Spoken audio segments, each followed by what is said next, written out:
believe we are going. Okay, let's roll Yes. d20 to see who has to be the sucker to Everybody remember roll. 2 weeks ago. Hey, I got a pretty good bet. I got Okay. a 10. Yay. Oh.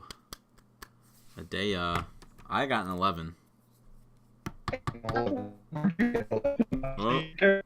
Oh, everyone's going robot. Hey, DM, hear me? Hello.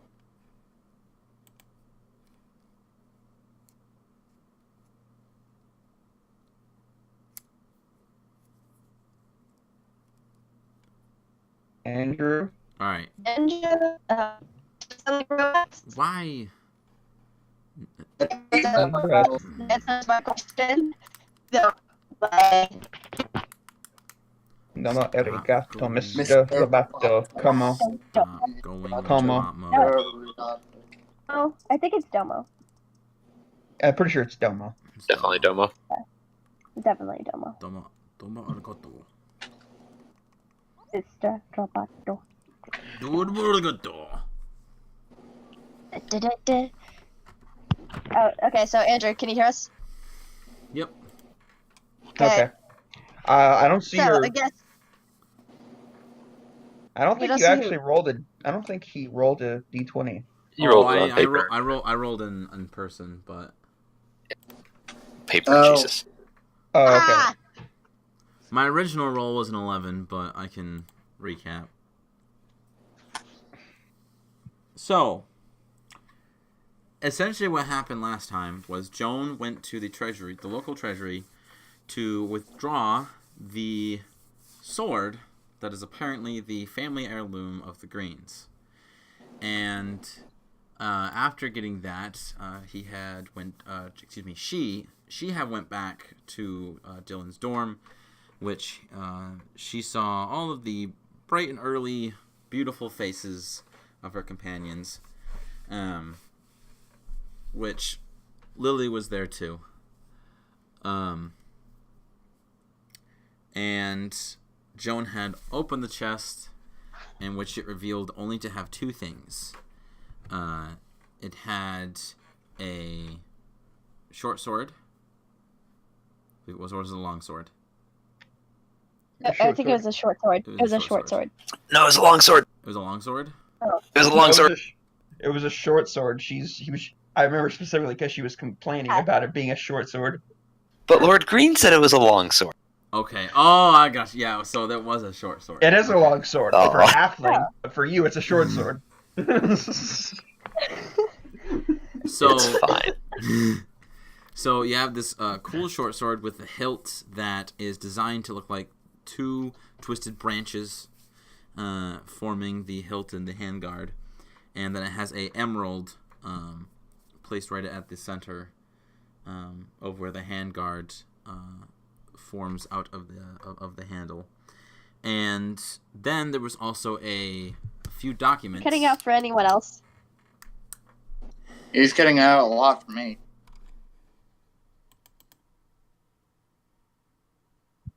How about now? No, I can hear you now. Good to go. Sound good? There were the other thing that was in there were documents essentially registering this item to, I forgot what the name was. I know it was a member of the Greens. It was like John Green's grandfather or something. Yeah, something along the lines. Pretty sure they had the last One name of his Green. ancestors. And Lucan. Lucan?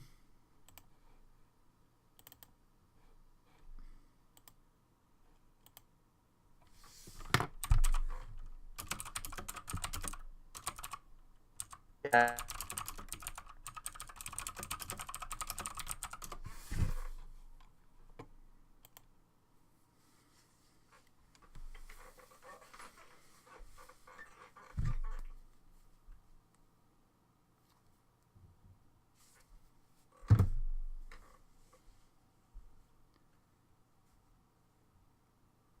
Are you kidding me?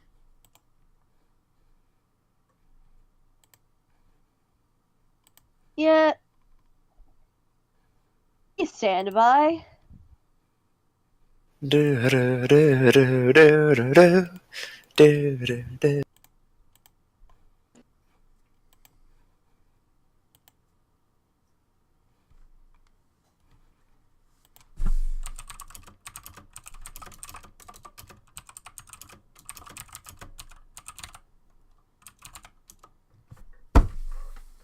Okay. We gotta go on intermission.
Yes. Because these sound good to me. Yeah. Okay. All right. Wunderbar. So, anyways, what was the name? Lucan? Lucan or Lucian? Lucian, Probably Lucan. I wrote in my Lucian. notes Luca. Yeah, it's probably Lucian. Oh, Lucan. Never mind. Forget I said anything.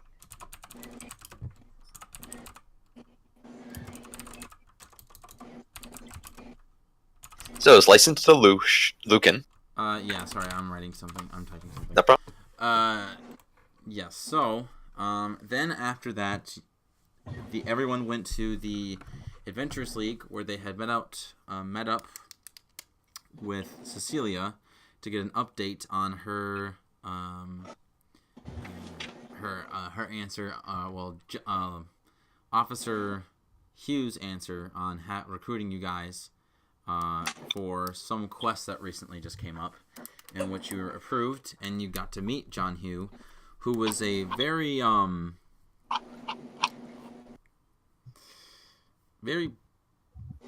very blunt and Soulless, even.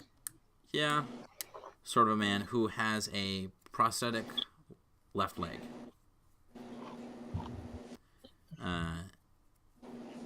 And he essentially briefed with you that there have been 3 cases within the same few days of children who essentially, personality-wise, and the way they have been acting, have essentially gone 180, just out of nowhere. And you have access to files, a description of the kids, the location on where to find them, information on essentially investigation by guards, and also some documents that give you permission to investigate the houses, and also to interrogate anyone that was deemed worthy of being a suspect or someone worthy to the case by the guards. So if they're not approved by the guards, then you could get into some trouble by interrogating them. Now, John also had mentioned that this could go south, and it could mean that someone will either get into some deep legal trouble or someone could die. And he just essentially wants you to figure out what the problem is, and if it ends up being something that is way above your pay grade, quote unquote, then to just report it back to him, and then he will find someone who can actually handle it. Observe and report. City watch. Neighborhood watch. Mm-hmm. The reward was placed down. The case was essentially presented to by the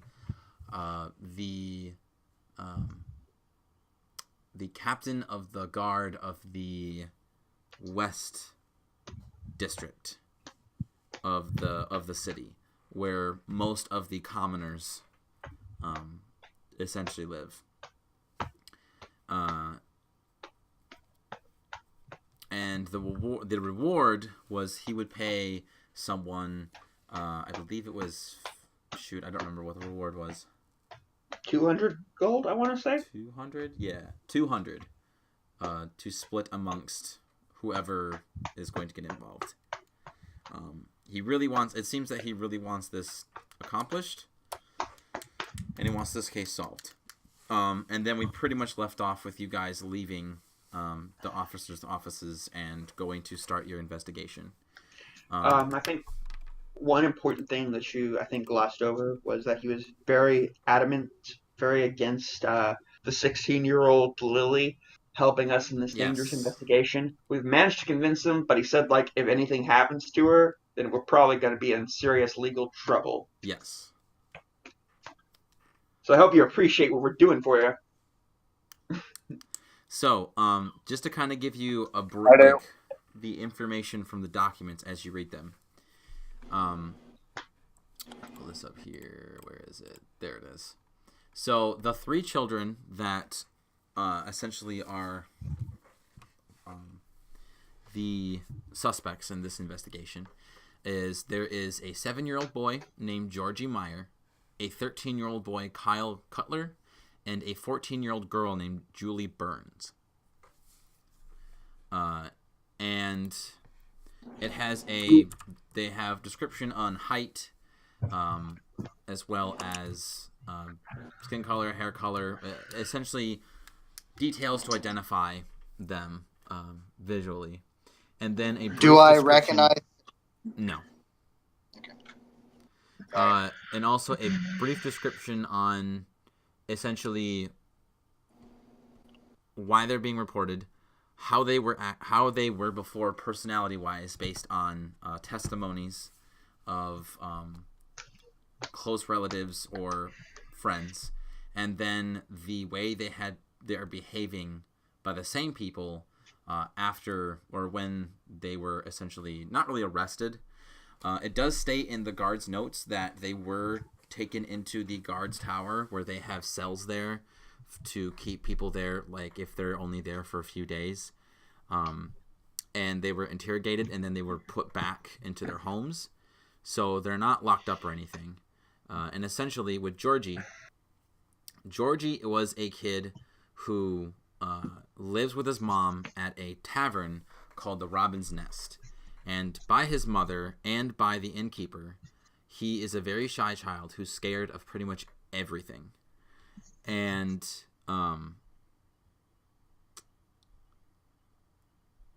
then, out of the blue, while his mother was going out and running errands for the innkeeper, I'm getting these mixed up. I was reading the wrong paragraph.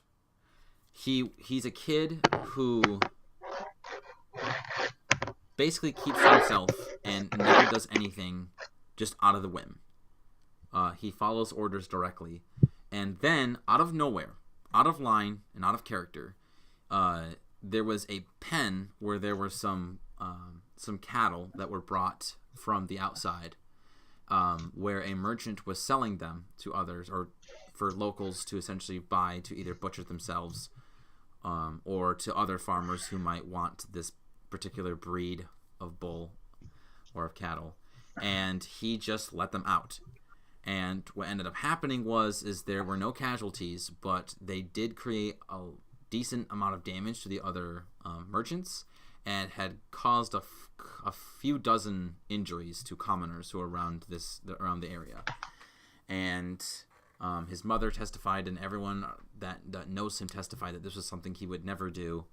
And the other thing that is weird, that is stated, that is somehow possibly linked to all three of these children, is all of them say they did this because their dead grandmother told them to do it. Ooh. Now, That's fucking creepy, but okay. yes. Now, Kyle is the one who is the shy, nervous, and cowardice one. His mom essentially works for a butcher. She's the one that keeps the shop clean and whatnot. And he basically stays home and either goes to a neighbor's house to where they will watch him and whatnot. He does have a job, but it doesn't really give him a lot of pay. He basically is just a advertising boy for some merchants if they want to hire him. But the unfortunate thing is he doesn't get a lot of business because he's extremely shy. Anyways, he one day somehow went out. Well, this isn't the part that somehow. He went out to go play with the neighborhood children, and they were playing a game. And this game involved them having sticks or blunt objects and pretending they were slaying monsters, essentially. And out of the blue, Kyle just brutally beat one of the kids, just out of nowhere, and went into a frenzy where he just started hitting all the kids or anyone that he saw. Guards were called, and he was put into custody. And just like Georgie, he said he did it because his grandmother told him that, something to do with the kids had a plan to kill him, and he needed to fight them off. Then there was Julie Burns, who was a girl who essentially has a mother where she has this fairly large house where she lets people, travelers or other commoners who can't afford their own homes, to rent out rooms. So she's constantly busy on the upkeep of the house, cooking food for everyone, and etc., etc. So Julie is responsible of taking care of all the kids. And she loves the kids to death. She's one of the nicest kids you'll ever meet. And then one night, she was caught trying to smother her newly born sister. And when she was put into custody and interrogated, they found out that she said that her grandmother said that her mother was going to favor this kid, as it was going to be her last, since their father had recently died, and she was basically just going to be forgotten. And that was enough to convince Julie that she needed to kill this child. Do these kids all have the same dead grandmother, or just did they all have dead grandmothers separate? From the documents, they don't have anything written to answer that question. How old were Georgie and Kyle? Georgie is 7, Kyle is 13. How old's Julie, or whatever? 14. She's 14. 7, 13, and 14. Okay, it's about a age range. Mm-hmm. So okay. if your theory is that they had to have a grandmother that died at the same time, it would have to be in the span of 7 years. Because Georgie is the youngest. So in order for Georgie to have that happen, for him to be alive. No, so this grandmother, she would have had to have a lot of kids. Mm-hmm. Do they all live in relatively the same area? Like, how far do these kids live? From this location, they don't live in the same neighborhood. They are fairly spread apart. Okay. What was the order? Georgie, between Kyle.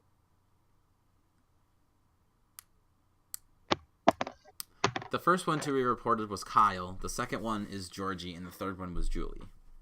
Okay, Kyle, Georgie, and Julie all did very out of character things, very violent out of character things, Mm-hmm. and they said, and each of them had the same basic justification that their dead grandmother convinced them to do it. Okay. It also does state that they were able to get priests to come over to see if the children were possibly being possessed by some otherworldly thing, and the priests had confirmed this was not so. Dang it. There goes that wild accusation. I'm only at 5 left. So sense guards in this setting are all trained to know the basics of magic, to be able to identify when a magical effect is happening, and to kind of have the gist on the quote-unquote power level of a spell. They have suspicion that this is of the use of some sort of charming effect, but they're not quite sure, for one, well, who, like, essentially, well, one, the obvious, they don't know who's doing it, but the biggest thing is they don't know the motive. Why is someone charming these children to do these acts of violence? And why specifically children? Why not adults who could do a lot more damage? Okay. Because no one would harm a child. And then at this point, you can ascertain that the documents seem to abruptly stop in sort of mid-thought or mid-documentation, probably because they were still investigating this problem, but then it was halted and then moved on to the Adventures League so that they could use their resources for something more important. Okay. So, Joan, do you have any... How about you start off and give us your kind of logical, realistic expectation, and then I'll bring in my very crazy, out-of-the-box theory. These... Like in the good old stories of the detectives Mulder and Scully. You can be Scully. And what makes you think that I might have a reasoned explanation? I don't know. You just seem the type.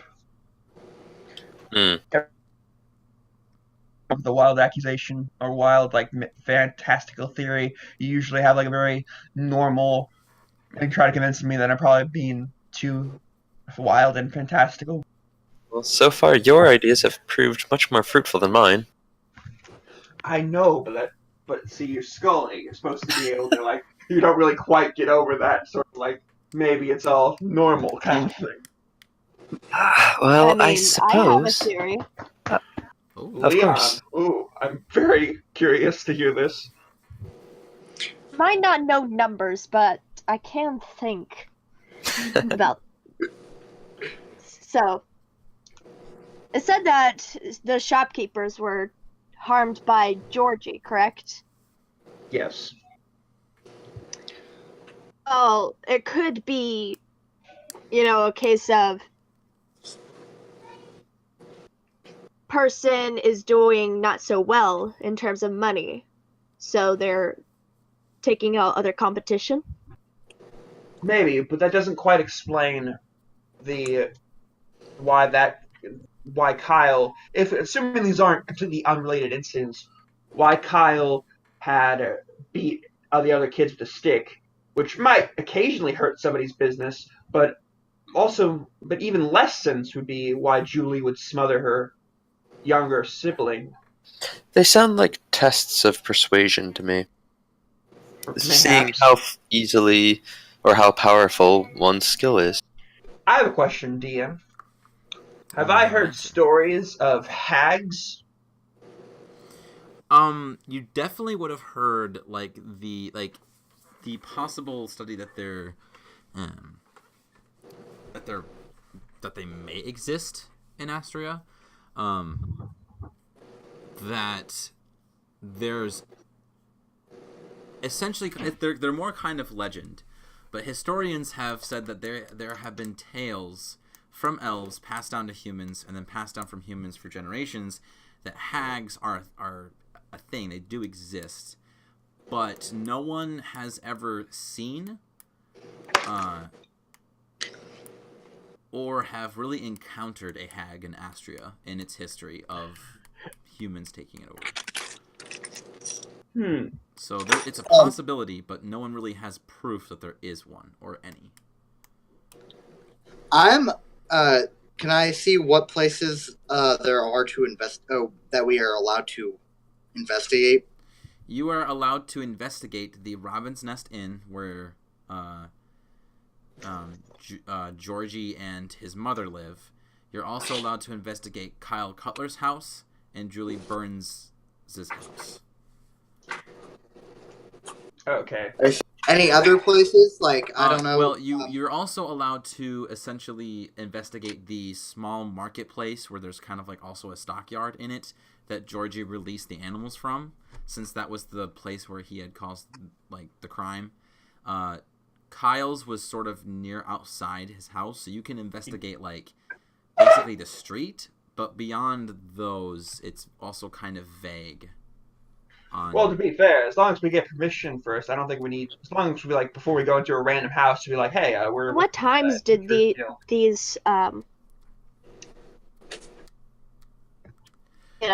occur? You see, the documents don't really say. You can tell. Actually, you know what? If someone wants to, give me an insight roll, real quick. Give me an insight check. I probably don't have the best insight. I feel like. Lil, you roll insight. I'm sure you have a good one. I have a +3 in insight. What do you have, Joan? Oof. Insight is a +4. You roll. Ooh, yeah. 1 point. Look, a whole 7. So when you're like going through the documents and rummaging it through your head, it is kind of strange that they didn't document the specific general time of day. The other thing that also is strange as well is they didn't actually document like the days themselves. Lovely. They nearly just took note that it happened in a general amount of a few days apart. None of them on the same days, but apart from a few days. So, I suppose that we should go look at some places around, or that we can investigate, and look for some clues there. I think we should start with the children and their immediate family. Yeah. You think the children? Mainly the children. I see. I want to know more. And also, we get some specific places, dates, times. Figure out what the span was. If this all happened within 1 day, that would be very suspicious. But if this happened within a few weeks, I don't know. Unfortunately, I think it's extremely unlikely that we'll get many details from them, other than perhaps how they were feeling at the time. Right. But before the story ends, I want to know what everybody knows. It's a bit of a long shot, but I'm 98% positive it's something to do with a hag, even though they're not been seen for several millennia. But yeah. So the question is, which house first? Let's start off with. Let's go with alphabetical order and start with Georgie. Georgie. All right. Yes. All right. So you head over towards the Western District, and you make your way to a part of a street where you do see there's the Robin's Nest, and then there's also it's in essentially a part of the street where the road kind of turns into a circle, and at the center there's what looks to be it's kind of the ground is stoned off to where there are a few stands for any merchants who come down to the street can set up their product and whatnot. And the Robin's Nest from the outside seems to be a fairly well kept place.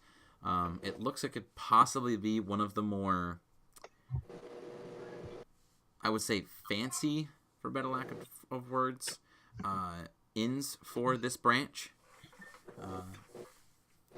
And when you enter, the first thing that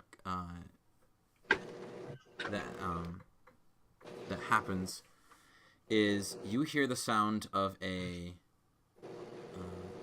man yelling from the outside. When you just as you're about to enter, you can hear yelling coming from the inside, and when you open the door, you see a middle-aged man with just bright white hair, slicked back and kind of curled up at the end, and he has a mustache as well and a fairly large nose with spectacles on the top of the bridge of his nose.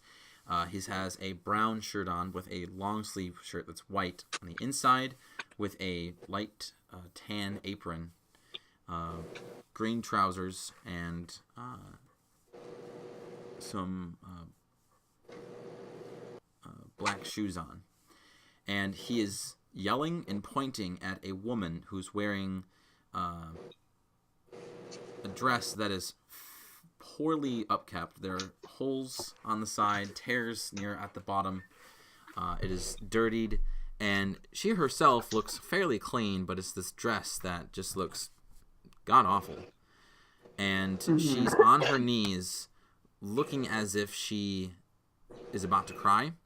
And you can see that she has a sponge in her left hand, and a bucket is sitting next to her. And who has the highest passive perception? I forgot. I have 18. Lily. That's right. Lily, you notice that off to the back of the bar, you see that there's a door, possibly leading to either a back storage for wine or maybe possibly a kitchen. That it is opened just a little bit. Okay. Now,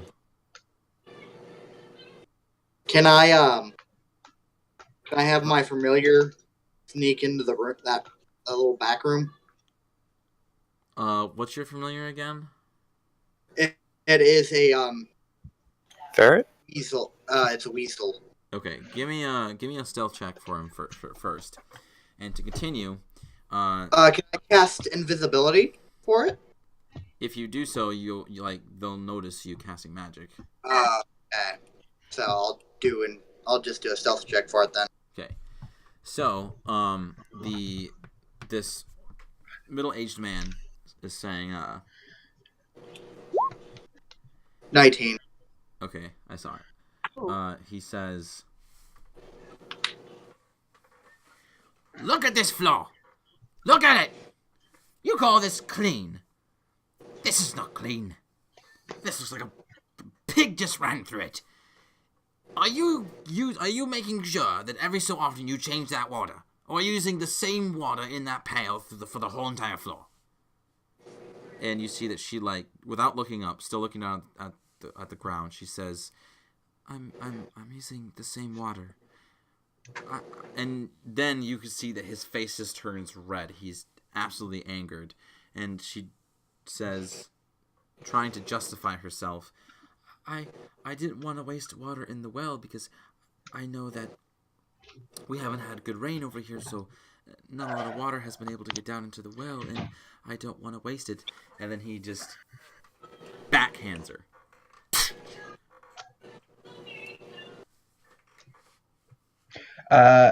After that, I knock heavily on the door as we walk in, knock, knock.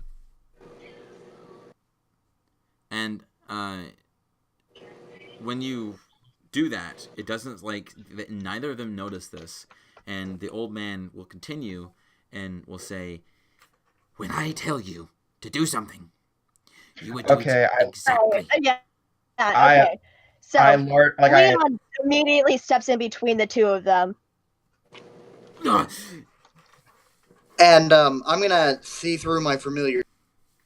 Yes. While he had done that and had smacked her, the ferret crawls around back behind the counter, and it sees that there is a little boy with a description of Georgie behind the door, kind of peeking through, and he's scared, terrified, and he does not notice the little ferret looking around the corner of the bar counter.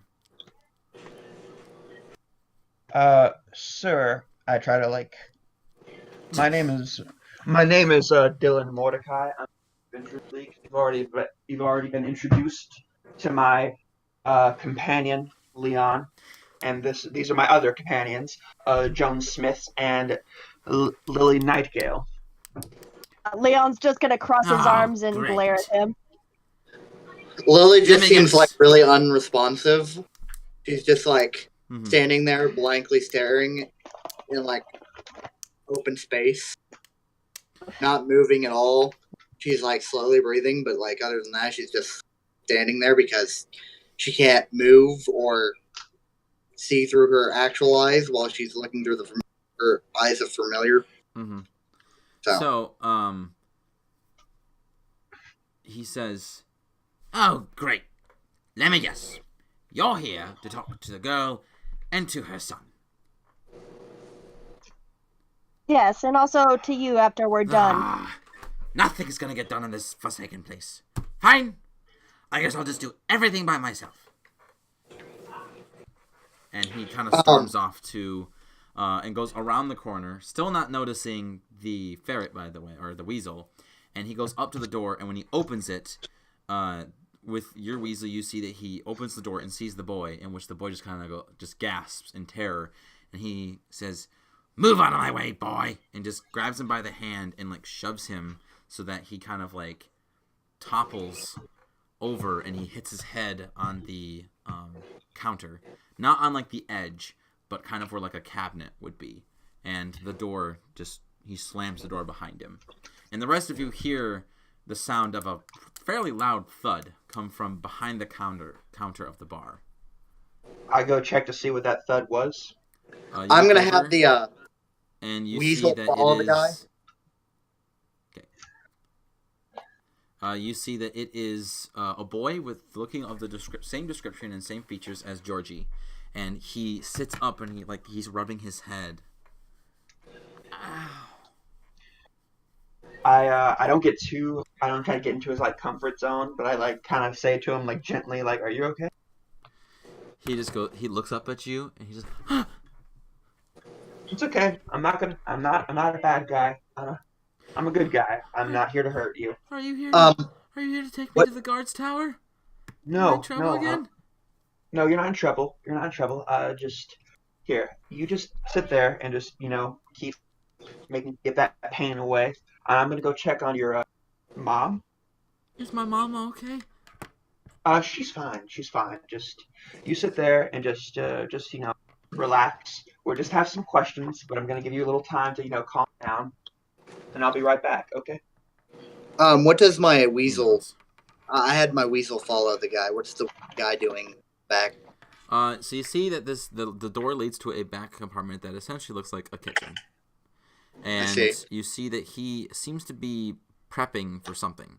There are there are crates with ingredients in it, and he seems to be organizing them, and he looks very, very rushed. He even picks up a clipboard from one of the kitchen countertops, and he's looking for it as it's a list, and he kind of mumbles to himself, but he doesn't say anything of that you would be able to understand. Not that it's in a different language, it's just he doesn't form actual words. Can I read the list? No. The shoulder? No. Oh. Okay. I go back over. Sorry. While that is happening, Leon will turn to the woman and ask, "Is that your employer?" Without looking at you and still holding her face, she just shakes her head yes. I see. Could Leon try to look her over and see if she has gotten any more bruises, if this is the first time that this has happened, even though it probably isn't. You can give me a perception check. Can it be medicine? That would inquire that you would have to actually physically examine her, and she would need to you can try to force her to let you examine her. No, I'm not gonna force her anything. Okay. Perception? Yeah, perception. This is just to see if you can see any other noticeable wounds. Wow. Yes. At this point, when you finally actually get to examine her, you do see that there are multiple spots of her exposed skin from her dress that covers most of her. That there are signs of other fairly severe bludgeoned wounds, old bruises that are still large but have lost their coloration. It's taking up that green kind of color when a bruise is nearly healing over. You also see that one of her fingers are actually like malformed, suggesting that either it was broken and wasn't treated, or possibly that was just a birth defect. Other than that, that is all you really notice.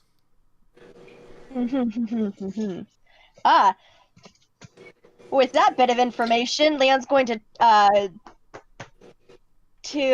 where he saw the other man run off to, and it's going to knock on the. Could I stop Leon before like he gets that far? I'm gonna return to my my normal vision,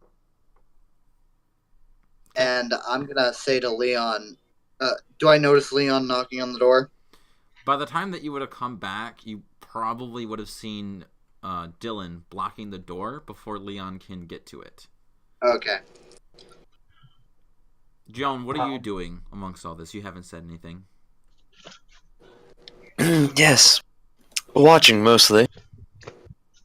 While they're going further into the inn, Joan is just going to kneel by the woman. Are you alright? She just sits there. Is the boy your son? She shakes her head yes. How about we take the two of you elsewhere for a little?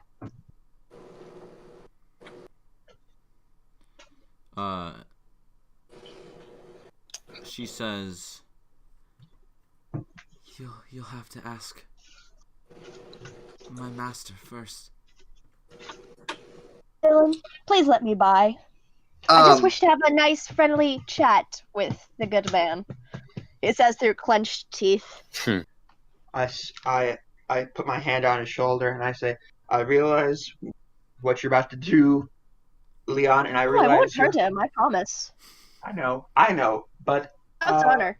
But I realize that, but just we can have a chat, and I'll have the chat with him in a little bit. But first, we want to make sure we can do the right things to help the child, and then we can do the right things to help his mother.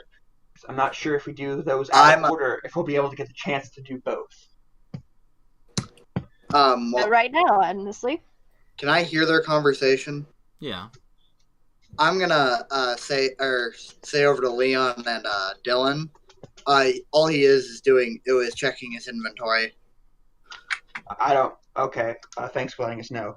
But just temper your righteous rage for just a few more minutes, and then I'll go with you inside.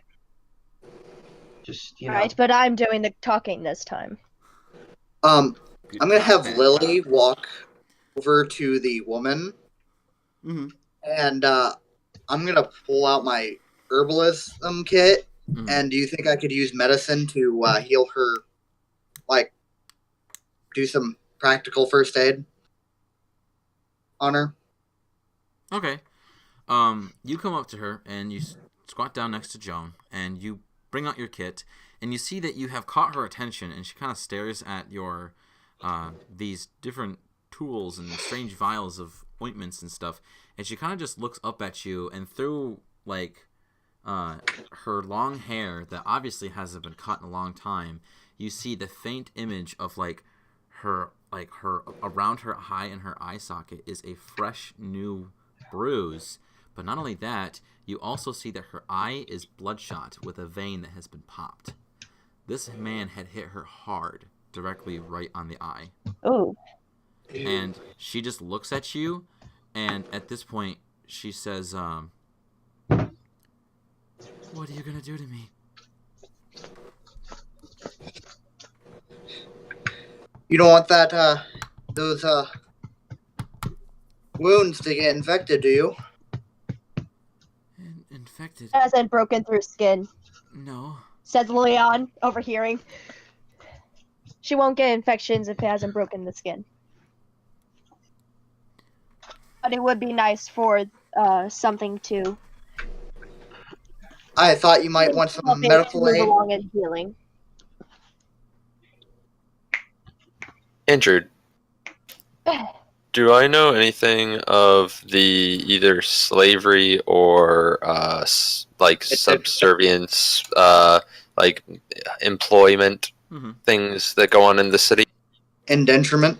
Indenturement, yeah, any of those. Yeah. So, all of you would know that essentially in Astria, slavery, like just having the ownership of someone just because, is not exactly legal here. But there is a form of servitude. Essentially, how it is in order to make it legal, you have to have a document that the person has to sign to say that they will serve you. And abuse between the quote-unquote master and the servant, or the is kind of a vague area. There really isn't anything that really says that they can't do it, but it's kind of like that thing where essentially they can punish their servants how they like, but it has to have a reasonable. You have to have a reason for it, and not to mention, to own a servant is not exactly cheap. So most of the time, these masters, quote unquote, is what they're called legally. That's what their term for them is. They already have enough money to where they could possibly persuade the case to go their way. Now you also know that the Lord Adam of Porton actually is probably the most infamous case of this whole breaking the contract. He essentially owns hundreds of servants that work in very poor conditions and have had multiple cases of abuse past, like, that the contract does not cover, and yet somehow he gets away with it every day. So it's the law of it is kind of vague, but it's essentially if you have money and you can form the contract, you have full control over them. They do have some protections, like they can't be put in any danger that will kill them, because it's still murder, because they're still people. But that's about it. But that's pretty much about it. Kind of think of like in early industrialism in the real world. Like there were regulations on, like, obviously if someone dies in the workplace, like the employer can get into some deep shit. But if they like lop a hand off or something during the work or get injured by some punishment, government's not going to do crap. They're under. They signed the work. This is part of the job.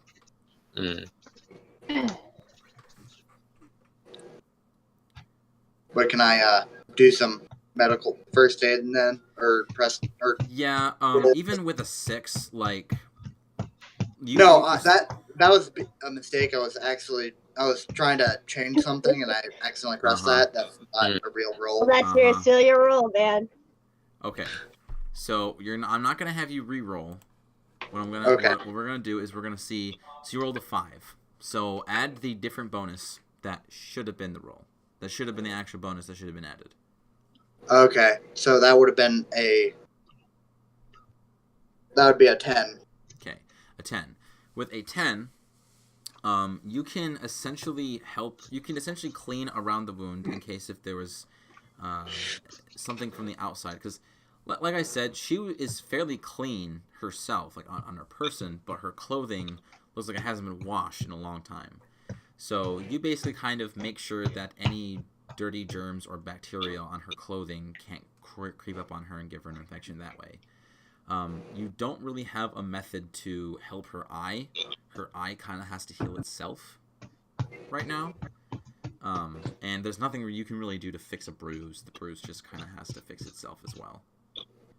I walk back over towards the lady, and I kind of crouch down near her, and I'm like, ma'am, hi, my name is Dylan Mordecai.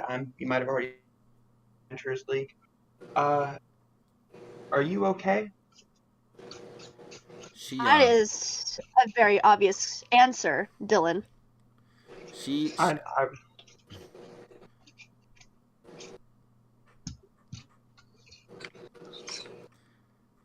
She's staring at the ground when you ask her that, and she just shakes her head yes. Okay. If you don't mind me asking, I heard you call him your master, but is this man, are you an indentured servant to him, or are you just hired help on an hourly wage basis? I am his legal servant. Okay. How much is out of character? Is there like a time on being a legal servant, or is it like forever? It honestly depends. Like the contract can be altered. Like there isn't like a set template of this is the contract. It cannot be altered. It honestly really depends on the person. For kind of an example, Lord Adam's contract is basically every decade. But most of the people end up renewing it because it's quote unquote such a good deal. Right. This isn't Lord Adam, right? This is somebody completely different, like her master. No. Oh yeah, like this is not Lord Adam. Okay. Right. What happens if the contract between them is destroyed? Usually there is a copy somewhere. What if all the copies are destroyed as well? Then he has no proof that she has signed a contract.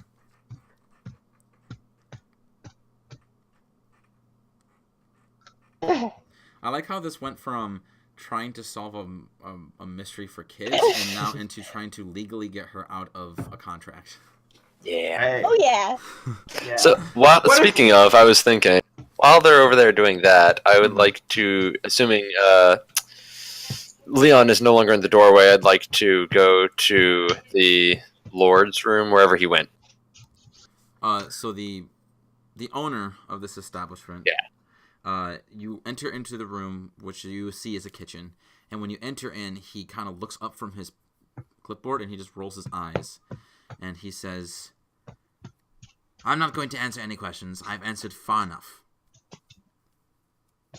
Plus, I'm much too busy." That's perfectly all right, sir. We were wondering if we might be able to take your servant and her son and speak with them for the rest of the afternoon. He looks up at you and he says, "I already told you can have them. For as long as you need." Okay, we're gonna need them for the rest of their lives. That's fair enough, sir. We had simply spoken with her, and she had mentioned that we might want to secure your authority first. Finally. Someone who actually has respect for authority. Yes, you can borrow her and him for the day. Excellent, thank you, sir. We'll be on our way. And then he looks back down his clipboard.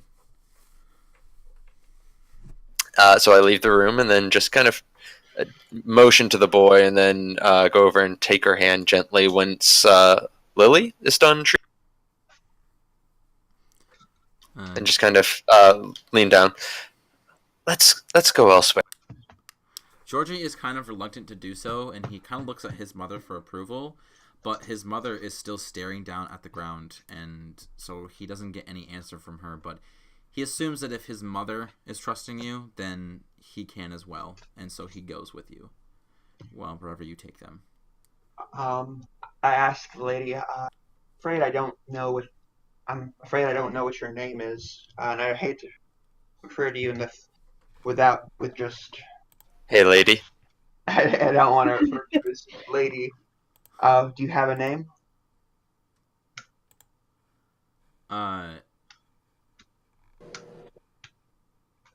She says her name is Hannah.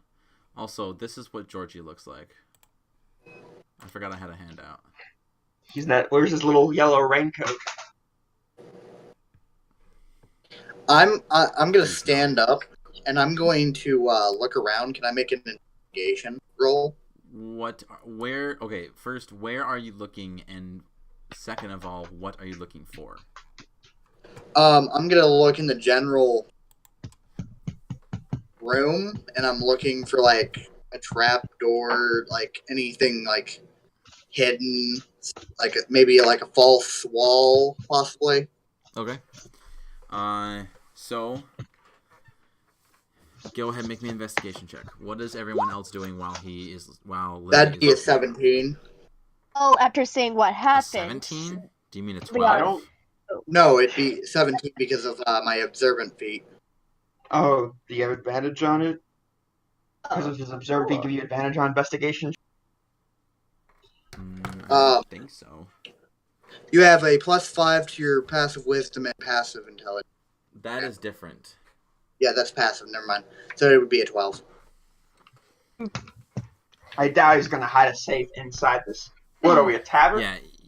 Yeah. Essentially, it looks bigger than what an average tavern looks like, so it could be just like an inn plus tavern. Could be room. I am leading the woman and her son outside. Okay. And before joining them, Leon is going to calm himself. Because he So- doesn't want to scare the woman or the child. Okay. So Lily, you were taking a couple minutes to search around, and I'll tell you when you can come back in while everyone else does the rest. But you don't find anything of interest. Okay. So the rest of you, Leon. No, not Leon. Dylan. What are you doing? I'm staying with the lady and her child. I kind of whisper towards Joan. Where are we taking them? Somewhere where the master can calm down for a bit while they aren't nearby, and we can speak quietly enough that hopefully neither of them hear me, or at least, trying not to let them.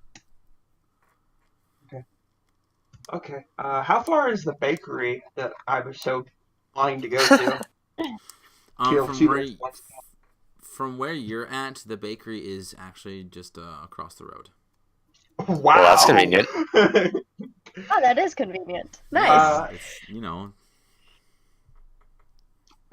There we go. I point towards the bakery and I'm like, well, there's a place. Yep. I follow Screw the Dylan girl. to the bakery. I want bread. I want carbohydrates. So you guys are taking them to the bakery, yes? Yes. All right. Yep. So you go to the bakery, and it's we'll say that it's just before, it's like 11, so it's just before noon, and you can tell that the you see that kind of the counter has like a glass display where you see different kinds of loaves of bread and muffins left over from this morning. And you don't see anyone behind the counter to operate it or to take any purchases. But you do hear that from this little window, in the wall behind the counter, you do hear the sounds of people at work in a kitchen. And you can smell the mixes of something that has blueberries in it, something that has raisins in it. You smell cinnamon, Berry. like a bakery should. Is there like a bell or anything on the counter? Yeah. Okay. I ring the bell. All right. You hear someone say, "Hey!" from the kitchen. "Hey, get that!" "Oh, what? I didn't even hear I didn't hear them come in." And from the a door that's behind the counter that leads into the kitchen, you see a man in his 30s with blonde hair, green eyes, come in with a white apron, and you see that his hand is just covered with flour, and he slicks back his hair, and he looks at all of you with a bright face. With a flower hand. Does he slick back his hair with a flower hand? Yes. Both of them have flour covered. Yes. So he says, "Oh, hello. Welcome to Granny's Basket. Is there anything that I can get for you?" First off, do you guys carry good berry tarts? He chuckles and he says, "Why, of course we do. We're the only bakery in the capital that carries them." Wow, that's convenient. I say, wow, that's convenient. How much do they cost? He says, well, since they're out of season, Take it. they're Damn gonna it, be Nathaniel. expensive. They're gonna be a little bit more expensive, but I will tell you that it is not too steep of a price to where it will make you lose your interest. He says, for one of them, for one portion, which essentially has 2 tarts, which is enough to feed 2 people, it is exactly 1 gold piece.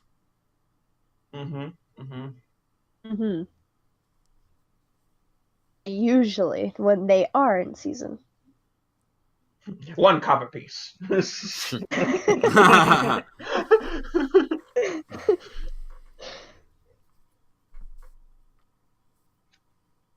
Also, while they're talking, are there any tables or anything in the bakery? It's a fairly small shop, so no, but there are some seats in which people can sit inside. Okay. I'd like to look to the mother and Georgie and just kind of gesture to the seat. Please, take a seat. We'd like to speak with you for a while, and you're welcome to have the rest of the afternoon off, it sounds like. How much for an assortment? For an assortment of what? Different pastries. He says, well, it honestly kind of just depends on what you would like to get, really. Can we get the chef's surprise special? That's a thing. You see that he raises a brow, and then he turns around, and through the window he says, hey! Julian! What is it, Mark? Do you got a chef surprise special at all? I mean, not really, not off the top of my head. Why? Well, we got some people who want a chef surprise. I can Dylan throw in a wants the couple chef things together surprise. that I've never mixed together before and have them try it. No, I don't. guess. I don't mean that. No. I don't mean that. I mean like sort of like you choose like what do you think would be like a little bit of everything of your favorite of most popular pastries, little pastries, and like put them together. Biscuits and gravy. Although that other chef surprise sounds No. real good. Oh, hey, Sounds never mind. exactly X-May on like the no. chef surprise. I got it. He's like, Oh, are you yes. Dylan sure? turns back to Lily. Yeah, they're pretty sure. Hungry? Gravy? Oh, Are you man. sure?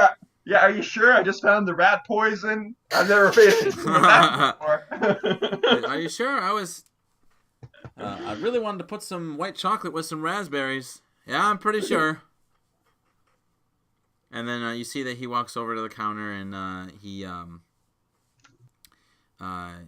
you see that he pulls up a little basket, a little woven basket, and he, using his hand and his index finger to guide himself with this small selection. There's not very much left over, it seems. He cuts up a couple slices of bread from some loaf, called the Big Jeff. He also picks up a couple of carrot muffins and one particular pastry that you never heard of. It is the Soul's Delight. And he places one of those on there. And he says, I'll sell you this small basket for 1 gold and 3 silver pieces. Okay, how much for that? Plus 1 serving of your good berry tarts. 2 gold and 3 silver pieces. About what I figured. With you in Goodberry tarts. It's a long. So I like I'm looking at like a 1,000-yard stare. It's a long story. It is a long story. A recent obsession of mine. At me if that they're bad, are you? What? No, this is for a friend. This isn't for us. The Goodberry tarts. And who else do you know? Oh wait, I Ooh. forget. Got it. They're for Lily. Haven't you heard? I'm everybody's friend. Yes, and then everyone's Yeah. I'm not even going to finish that since there's children nearby.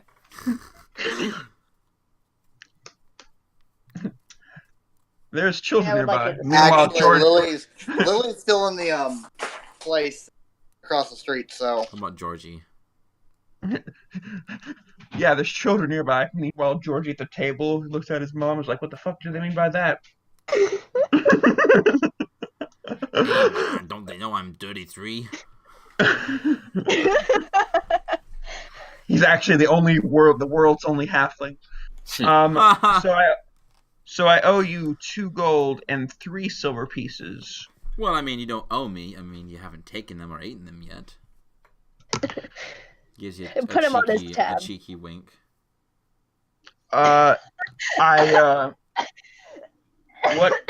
What could you add to that if I give you gold pieces? How many? 3 gold. Dylan already wants to sleep with him. It's like instead of 2 gold and 3 silver, I give you 3 gold. Instead of change, I get. He says, "Well, I mean, I have 2 more servings of the pastry, so if you would give me Actually, 3, you would get 1 more." He doesn't deserve that many. How much could you add a loaf of bread to that? Oh yeah, a loaf of bread is only like 3 copper. Oh, and maybe some biscuits. Add I'm not for math. You get to do that on your own, Dylan. Add 4 loaves of bread to that, and we'll call it even if I give you 3 gold. He goes, "Okay, I only have 1 ready, so you will have to wait for the other 2 to be made." Okay, that's fair.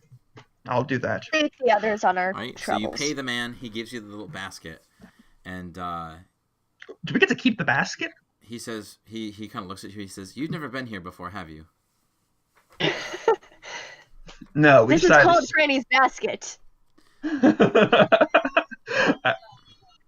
Now that makes more Wait, sense. is this Granny's basket? He says, Is this Grandma? he chuckles and he says, "No, but it's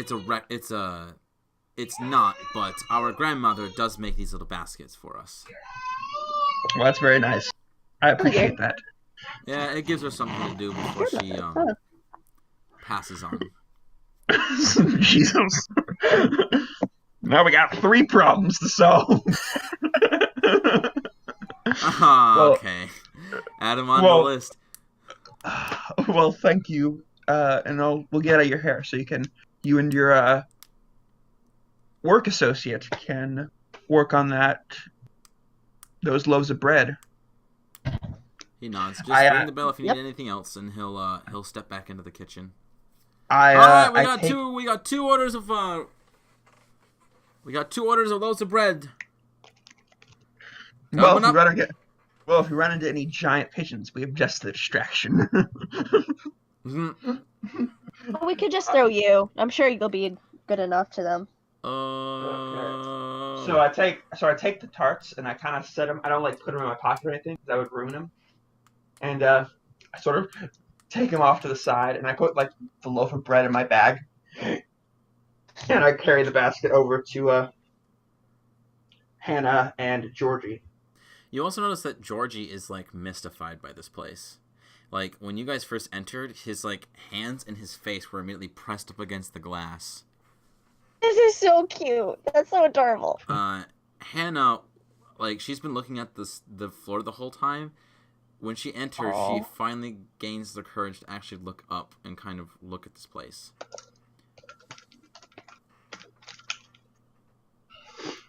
How about we have a seat and have a little bread? I put the basket within arm's reach of them, and I say, "Help yourselves. Our treat. My treat, actually." Georgie looks at his mom for approval, and she kind of just stares at the basket. And so Georgie just kind of looks down in defeat, like, well, I don't have permission from my mom, so I can't. He doesn't know won't hurt him. It'll be our secret. I gently, nudge the basket ever so closer to them. Come on. Haven't I noticed them leave yet, or? Yeah, what I do mean, you you noticed them leave. It's just that you were taking your time to investigate. So by this point, you're done investigating. He's done sleuthing. Would I know where they have gone, or no? Unless if Joan told you no. Guys, we finally lost her.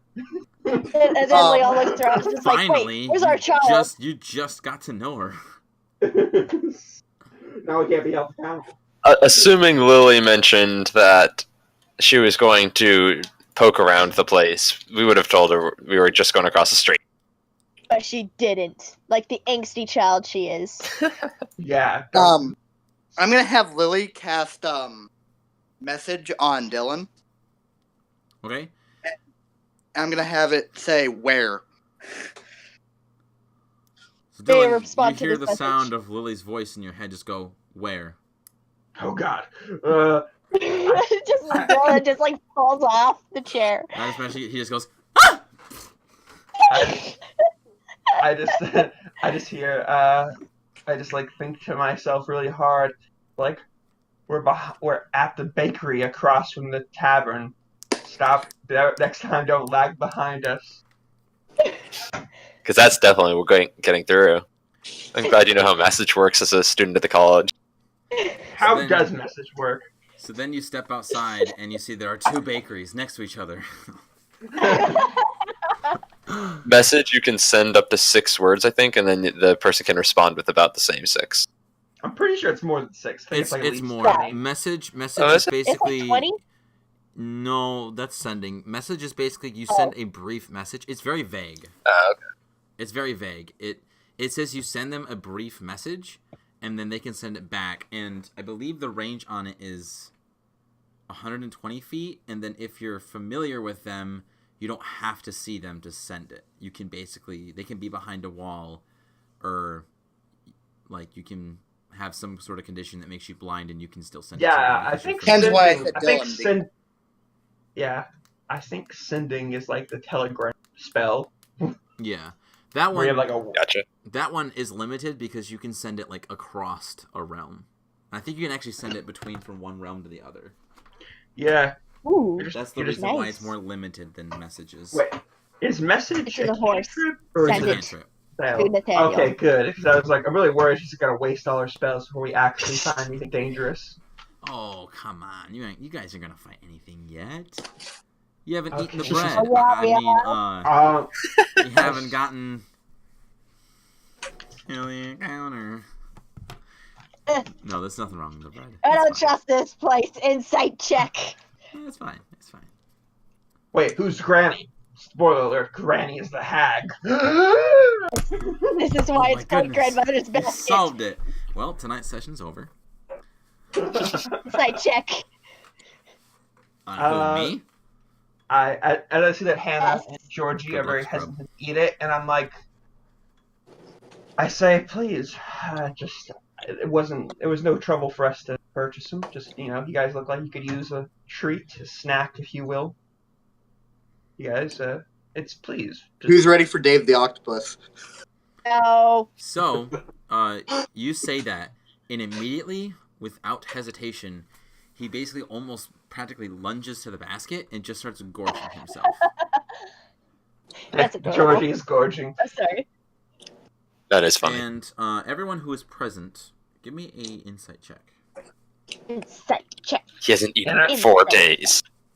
Oh no. Please no. If that is actually true, I would cry. I'm gonna walk over to the bakery Well, now. even if it is, I wouldn't know anything about it. Or would I? I wouldn't. All right. So Joan and Dylan. Why are people rolling at advantage? We don't really. It's not really advantage. It's just you take the first yeah, one if there's you're not. there's a way to turn it Oh. off. There's also a toggle But yeah. too. Okay. You can By turn default, it toggle. rolls with advantage and disadvantage. Like just 2 dice. You can set it to toggle. Like, Interesting. bam. I just did it to Dylan. I'll do it to everybody. Yeah, is that why my sheet did it? Okay. That's good to know. So anyway, 10 and 11. Yes. Both of you notice that before he lunged forward to gorge himself, he sort of looked as, not if he was like contemplating, as if he was possibly listening to something, and then out of nowhere just snapped his focus on the basket and then just started gorging himself. Oh. Who were you listening to, George? He's like what? Actually, hold on. Was someone speaking to you? Don't talk with your mouth full, please. Let me. Leon says, suddenly really worried. Don't talk with your mouth full. He's a growing You'll boy. choke. Don't choke. Don't talk with your mouth full.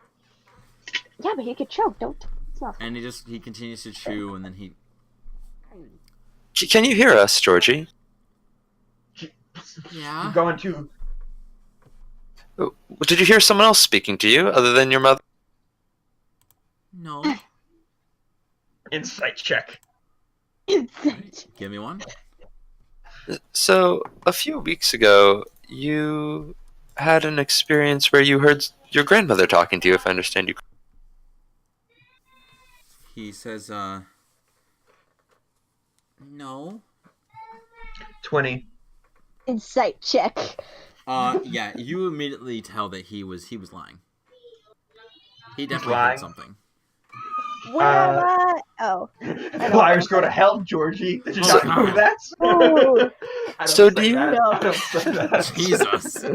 Wow. Dude, I just imagine, like, just little kids just sitting there, and then, like, it just pans over to Dylan, who's just looking at him, and you see with this big grin, like, and he just slowly inches towards the kid and gets into his face, and he goes, "Liars go to hell, Georgie.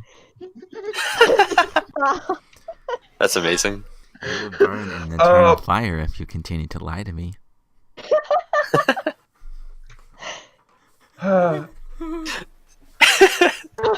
So, Georgie, do you remember, maybe it was a bit ago, that you had an instance where with some cattle? Do you know what I'm talking about? He nods. Yes. Can you tell me what happened with the cattle? Well, when I let them out, they ran away. They ran around, and they were scared, so they stomped on people. And I guess I. Yeah. Oh. Yeah, cows are stupid like that. Trust me, we have first-hand experience with cows. Stomping on people? We're experienced wranglers. I'm gonna have Lily walk That's into why the the car, cows were loose. He turns to Dylan and Joan. and the minute she walks through the door, she takes a nice long sip out of her little flask. Do we see her take a sip of her flask? When Leon does that, If like it's he's a like out long of the sip, I would say so. yeah, like Leon is out of the chair and he's just like, no, stop, please. Bad child. I allow Bad. you to do this. You cannot. You can either choose to. Alcohol is the beverage of the devil. The devil's nectar, if you will. Yeah, the Right. devil's nectar. So, for to be a part of this party, you cannot be drinking. I cannot have a clear conscience while you're drinking. Also, no pastries for you. Pastries are for people who Yes, stay no with the party. Oof. Yes. You will get dry bread. You shall get dry bread, peasant. See how the other half. See how the other half lives. So anyway, Georgie. Before the cattle started running around, did anything happen that was unusual that day? No.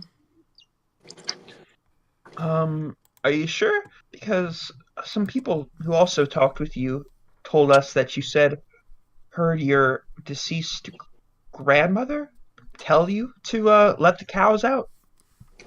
I was lying. Please do tell us the truth, Georgie. Georgie, you're not in trouble. We just want to help figure out, because you're not the only person who's been hearing voices, Georgie. And I feel like what's talking to you may not be what you think is talking to you, and we just only want to help you, Georgie.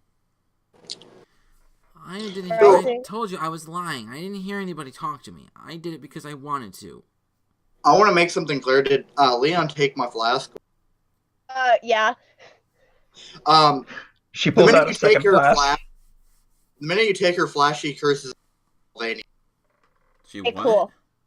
Sylvanian. Okay. Sweet. Wait, isn't that Elvish? No. Not mine.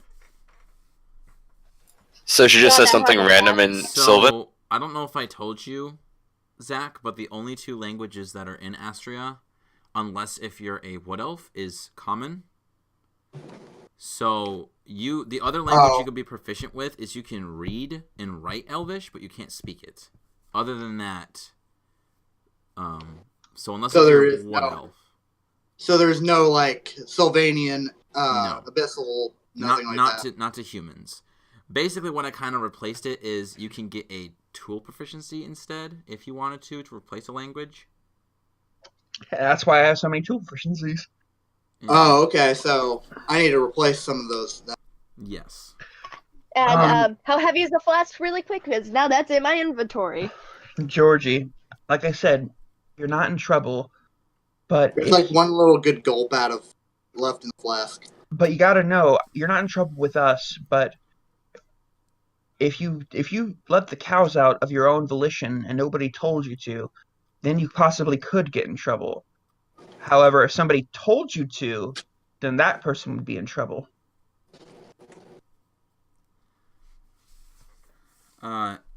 He looks over at his mom, in which his mom just kind of like, at this point, is actually staring at him, but not in a way of like, of any concern. She's just kind of looking at him and watching him and listening. And he says, I did it because I wanted to. Those people bring those cows to sell them off so they can get killed, and I don't like that. Fucking vegans. I know what those cows go for.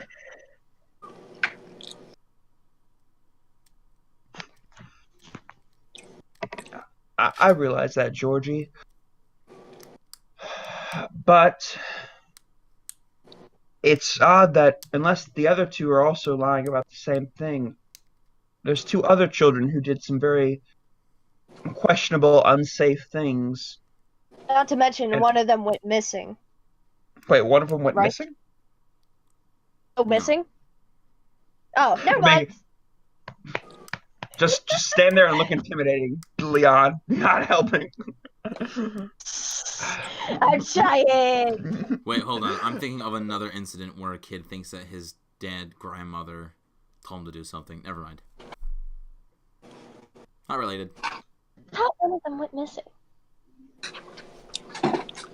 I don't think any of them went missing. Mm-mm. Oh, I could have sworn I heard something about that. Maybe you're thinking of the future when we Maybe kidnap Georgie.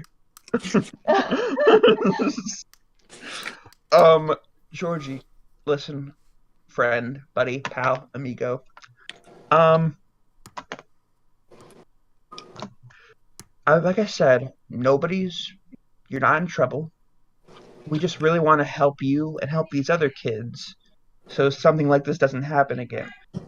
So please, from the bottom of my heart, and I promise, right hand to soul, you will not be in trouble regardless of what you say. Just tell me the truth. Give me a persuasion. Suggestion. Or that. Or you can do suggestion. 15? Persuasion it is. You see I'm that... not going to cast suggestion on the kid. Why not? He's a kid. So, he's lying to us. You're lying to us, Georgie. Tell us the truth. Dylan, you don't get it. Lying, though. Joanne wants justice, damn it. Age Like is just Joanne's nothing but a number when it comes to justice. Joan is the new Judge Dredd. Oh, goodness. I am the law. I am the law. I want the truth. You can't handle the truth. So that's like 2 different movies right there. But relatable. he looks down and pauses for a few moments, and he says,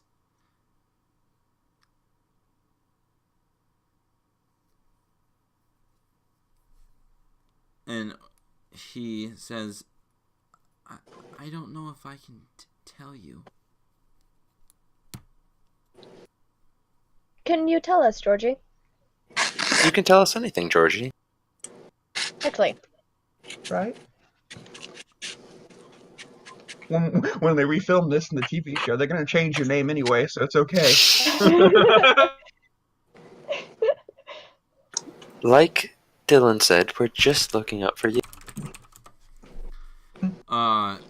He looks over at his mom, and his mom, she says, Wrong button. what? Georgie, can you really hear Grandma? And he kind of just stares at her, and he shakes his head yes.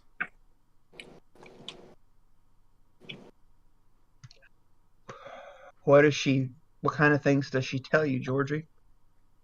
Georgie looks at you, and he says,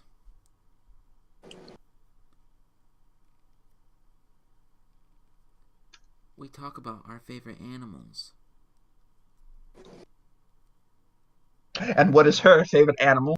I was going to ask what his was. Like, Leon gives Dylan, like, a very sparing look. It's just like, Grandma and I, Sorry. we specifically, we like cardinals. Both of you? Like what? Cardinals. I didn't hear the cardinals. That's nice. wait, Do either of you happen to like cows? Or cattle? I mean, Apparently. it's not my favorite animals, but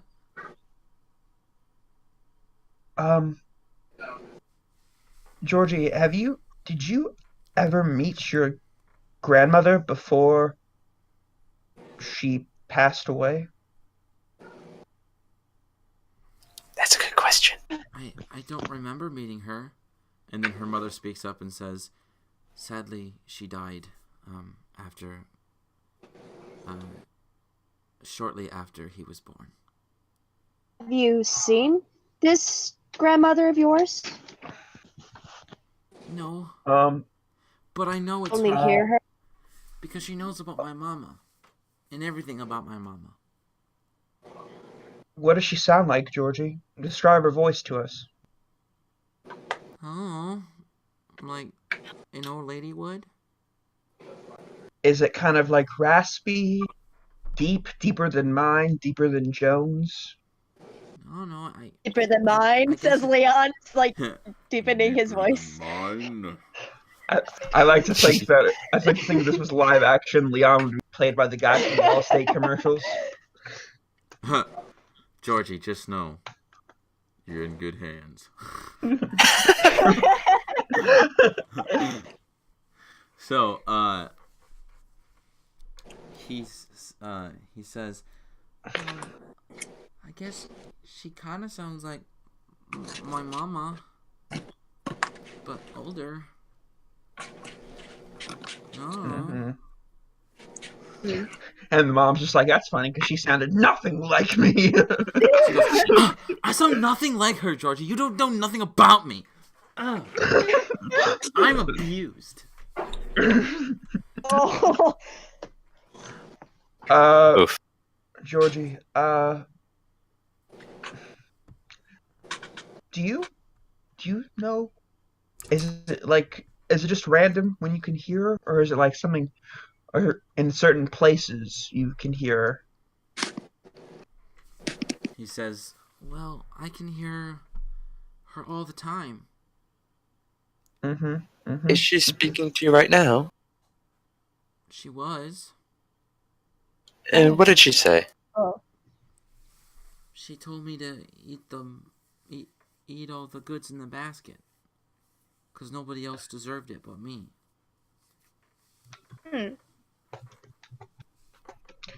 Georgie, Yes, you do deserve the goods in the basket, but I not mean, only yeah, this too. I mean, they were for both of them, at least. Georgie, Yeah. does she ever mention, like, certain locations, perhaps, like, nearby, like, maybe someplace you've never been before? I mean, no. Insight check. Inside check. Yeah. 8! I'm also doing an inside check. I'll cover you, bud. Don't worry. 15, that's actually good. Oh, wait, that's Lily's. Insight check. Is Like, it any good? you rolled a 4. You rolled a 4. Yeah, both of everyone believes him. Even Lily? Mm-hmm. Even Lily? Mm-hmm. Ugh. Okay. So she never asks you to go somewhere, like maybe go walking by yourself to a certain place. No. Another insight check. What Okay. else has your grandmother recommended that you do? Does she -2. always Right. tell you to do things, or is it only sometimes? You see that he starts to think, and at this point, you can see that he's struggling to answer.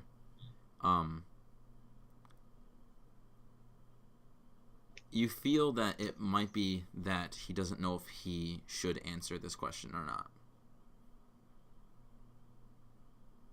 Georgie, do you remember what Dylan said about how if you're the one wanting to do it, you might be in a lot of trouble?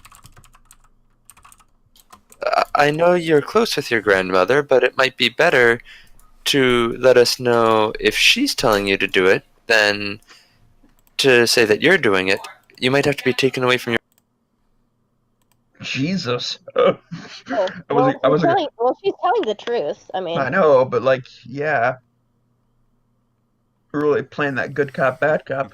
I'm telling you, Judge Dredd right here. Judge Joan. Judge John. That sounds like one of those, Judge like, Judy. It sounds like one of yeah, it those. sounds like that. It sounds like Judge Judy. Judge Joan will be here in a moment. He again, he looks as if he is struggling to see if he should answer, but he does speak up, and he says, she once told me to put something in Gilbert's drink when he was asleep. Is Who's Gilbert Gilbert? your mother's Master. employer? I'm not saying he's- master. He's our master, yeah. More importantly, what did she say to put in it? I don't know. She just told me, to look outside my window, and there was a bottle, and she told me to put it in a drink, and so I went and got it, went inside, put it in there, and that's it. I tried And to how ask her lo- when it was, Did but he- she told me that did- it was to help him sleep better. When Yeah, did- Leon's when like did- out of the door immediately, like, nope. If that child killed someone, that's a big oh no. But at least he's an asshole, so he probably got it. How Yeah, but long ago still, did you Dylan put too is the bottle in his drink? Leon's already out the door. It was before I let the cows out. Oh. Leon didn't hear this part. He's already out. He thinks that the child He like probably killed someone. He like tackles Gilbert. It's like, I was saving you. Where's your drink? I don't have anything. Oh God, he already drank it. You just tackle him and he goes, "What are you doing?" "I'm trying to save your life." And you just shove your finger down his throat. Just, come on. Is there Don't you any have a gag windows reflex? in the bakery? Yes. I'm gonna point my finger at Leon and say, use message that says wait. Wait, it happened a while ago. Or George, what? He says in his brain, out loud, half yelling. Georgie, While ago. did you notice anything, if anything weird happened after he, like, drank it? Like, if he started acting different? or doing different things than he did before? Yeah. Um, I'm going to turn to Hannah while Dylan's asking. And kind of watch her face in particular. While Leon's got- out there, he might as well go talk with the guy, Gilbert, and have a He nice got- chat.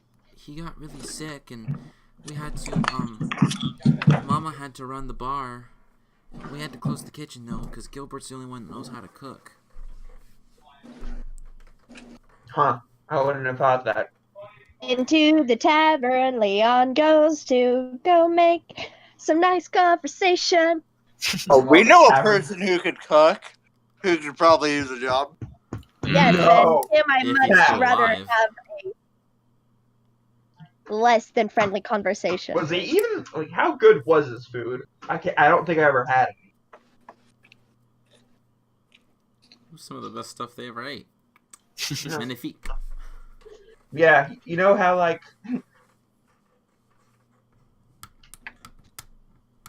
What's Yeah. Okay. Okay. So, to put on pause over with Georgie and Dylan and the rest, we'll Yeah. go with Leon for a little bit.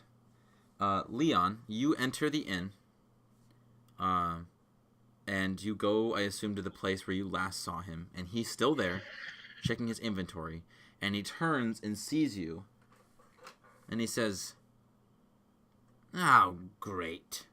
Now what do you want?" Have a chat.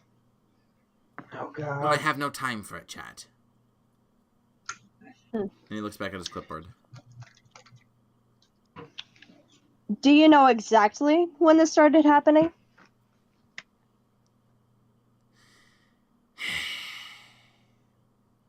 When what started happening? Is with the children. The children. When the children started happening. I think they've been around for a while. I'm not sure. Somewhere in the When- 80s, 90s, I think. I'll specify. When the children started acting strange. Children? As in more than one? Yes. This hasn't Leaking just government happened. secrets. I know nothing of children Georgie. acting differently.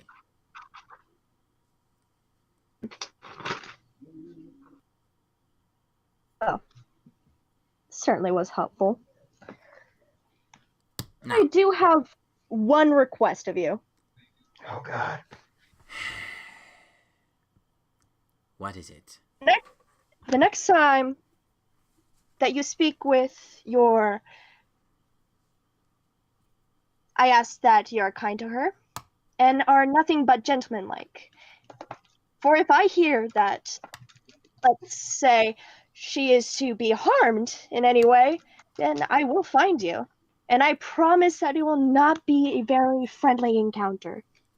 I had such a good You intimidation say- line for this. You say that when you say that, you see that he kind of leans forward to an island counter, sets the clipboard down, and leans his face down so that he can look over his spectacles, and he looks at you with this very serious face, and he says, "Threaten all you like, but our contract that she has signed states that I can do whichever wish I may do with her. So even if you were to do something, whether it be with legalities or to your own accord, it would both of them would get the same result. You would either end up behind bars or your head lopped off. So I suggest you do the smart thing and don't piss with me. Now, if you'll excuse me, I have an inventory to count. There's a big festival coming up, and I need to prepare for it."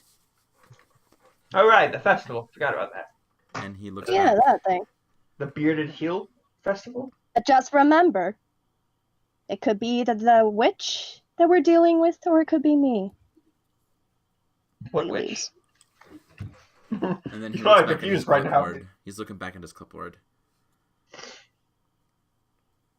She didn't get to roll an intimidation check. I not get an intimidation check at all. He seems to honestly not even really be scared at you at all. Hmm. there's almost a confidence and a bravado to his whole stature, as if nothing can touch him.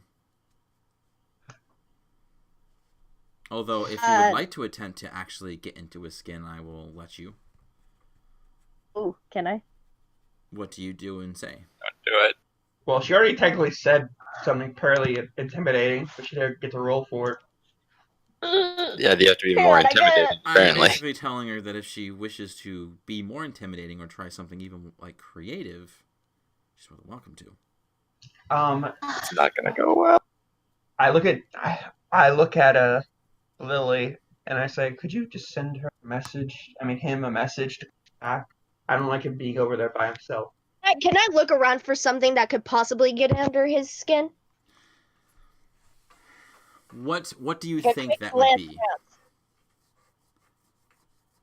What do you think that would be? What would I will say if you can think of something that would be in a kitchen that could possibly get under his nerves. Like, are you looking for a expensive piece of equipment? Are you looking for... Hello? I'm thinking. It's really difficult for me to think. I am partly on. It's difficult for me. It's always good to make your characters at least have one feature that you have. And that is very small brains. Ooh. Wait, can you count more above 3? No. It's a good thing there's only 3 children. You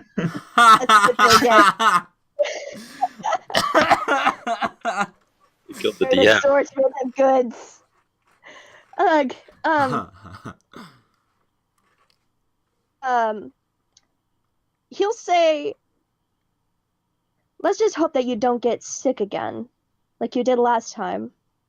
Ooh, okay, yes. Give me an intimidation, and you know what? I will give you advantage. Yes! That caught him off guard. He was not expecting that. Damn! Please, yes! Critical!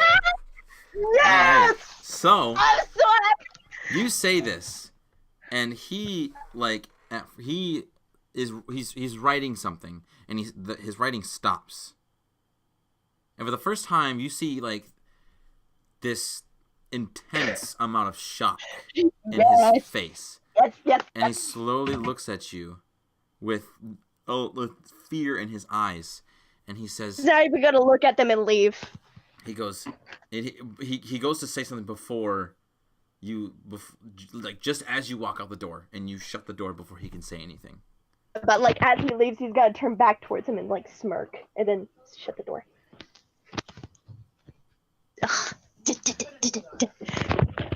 Wow. Back First to off, the rest of them. that was really cool. Second off, that's probably gonna screw us over later. Nah, Don't even care anymore. Oh, it's So fine. happy.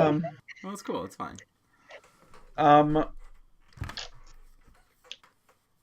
was really hoping they weren't like indentured servants. I could have given them some money to like make it on their feet by themselves, but no, they like literally belong to them. Leon will like return with like very triumphant smile. He's super happy now. Like this is a confidence boost times 20. Okay. I look at him all happy, and I'm a little nervous, but I ignore him for now. And I'm like, I look at Joan, and I think that's all the questions we have. What do you say, Joan? Well, I suppose that's most of everything. Except, Georgie, where did you... have you ever seen your grandmother? Where does she usually speak to you from, or does she seem like she's in front of you or above you? She's in my head. She's speaking to you through, and you hear her in your head. Mm-hmm. Oh, don't worry, I know exactly how to fix this one. I hold up a hammer and an ice pick. No, Wow. no. All right. It's out of character. Uh-huh. Sure. I think that's all our questions then. Yes. Okay. Listen, Georgie. If you ever want to talk about anything, just tell your mother, and we'll give her the information to get in contact with us. And we'll do everything we can to help you stay with your mother.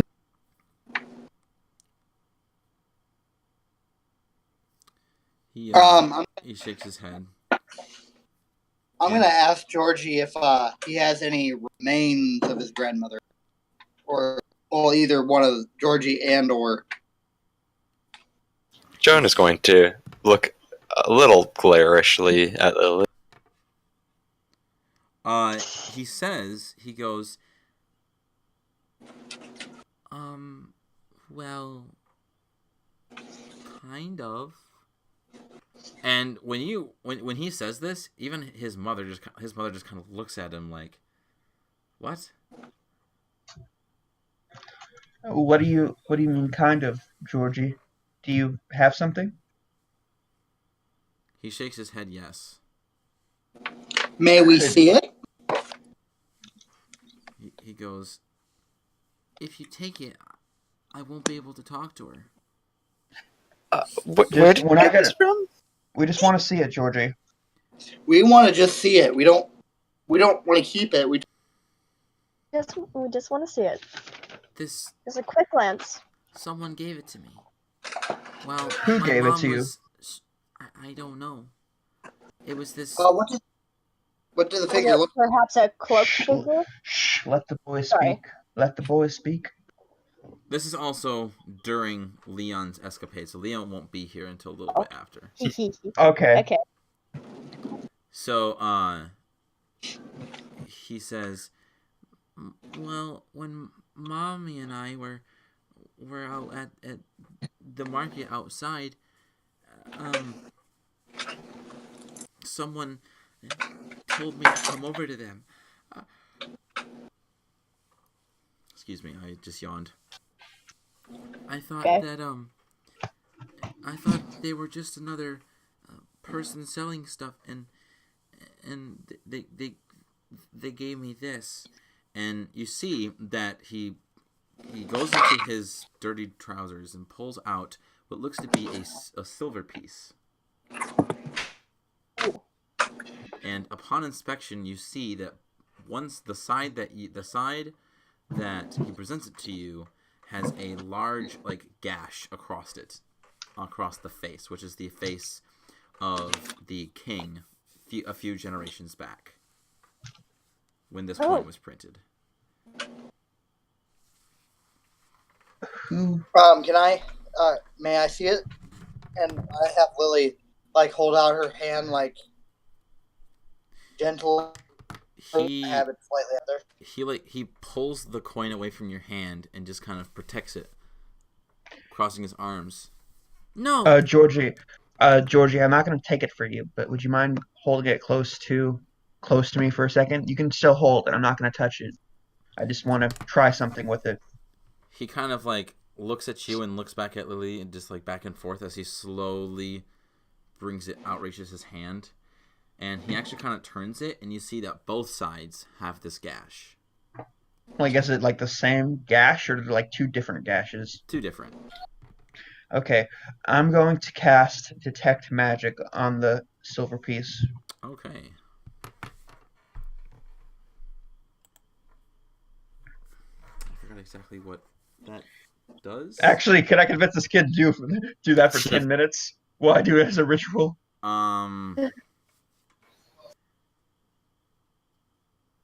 Can I have my? You know what? Never mind. I'll just do it as an action. Okay.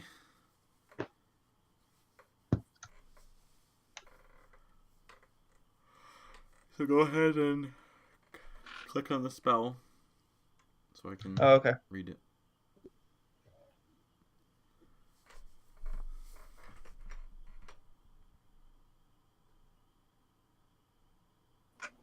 Okay. So it does glow, suggesting that it is magical, and you can sense from the that there are. So you know that whenever an item is magical, it has these enchanting runes that basically kind of lock in the magic into it or alter the magic that flows through it. And these runes look very familiar to the school of divination. Okay. I assume my short sword also has runes on it then? Not visible. It's only visible Okay. if you like cast like a detect magic spell or Gotcha. some other effect that does some. Alright, so the coin doesn't have them to us, but Dylan can see them right now. Exactly. I don't say anything. Like, okay, so tell me more about the person who gave this to you, Georgie. Oh well, they had a dirty brown robe, so I couldn't see their face, but their one hand was long and bony, really old and wrinkly. Did they speak to you? Mm-hmm. Did they? And they just gave this to you for free. Mm-hmm. Okay. This is a really important question, Georgie. Did they sound similar to how your grandmother sounds in your head? Mm-mm. Okay. And this is when the voices started happening. Mm-hmm. And what did this person say to you?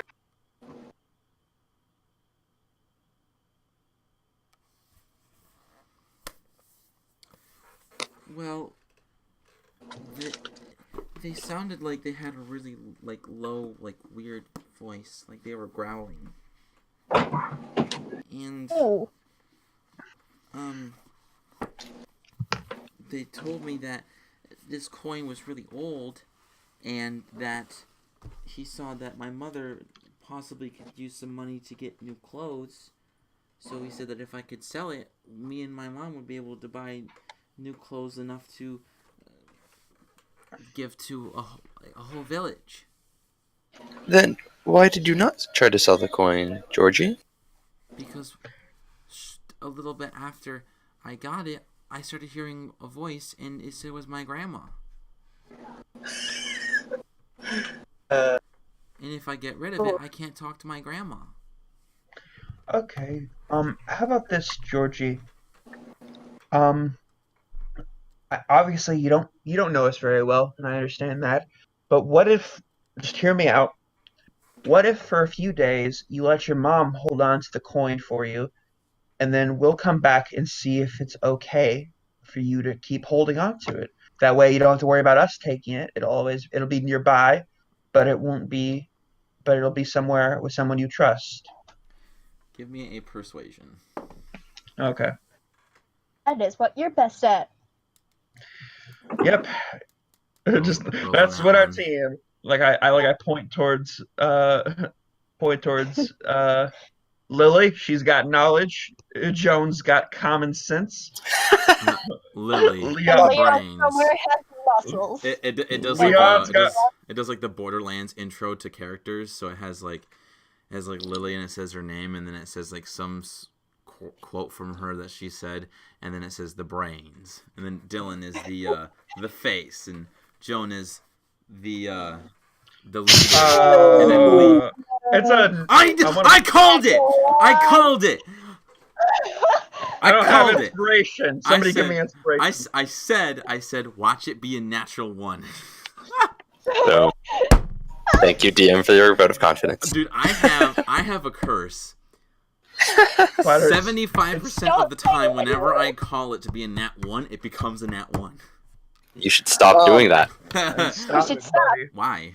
Why? Guys, I don't want you to hurt us. So I want to point out though that even with a not 1, it's still a 10. It's still which a is like 10. the average. Hey, is Leon back? So I imagine that Dylan has kind of like picked up has taken a piece of like a muffin or something, and he takes a bite. You know, you could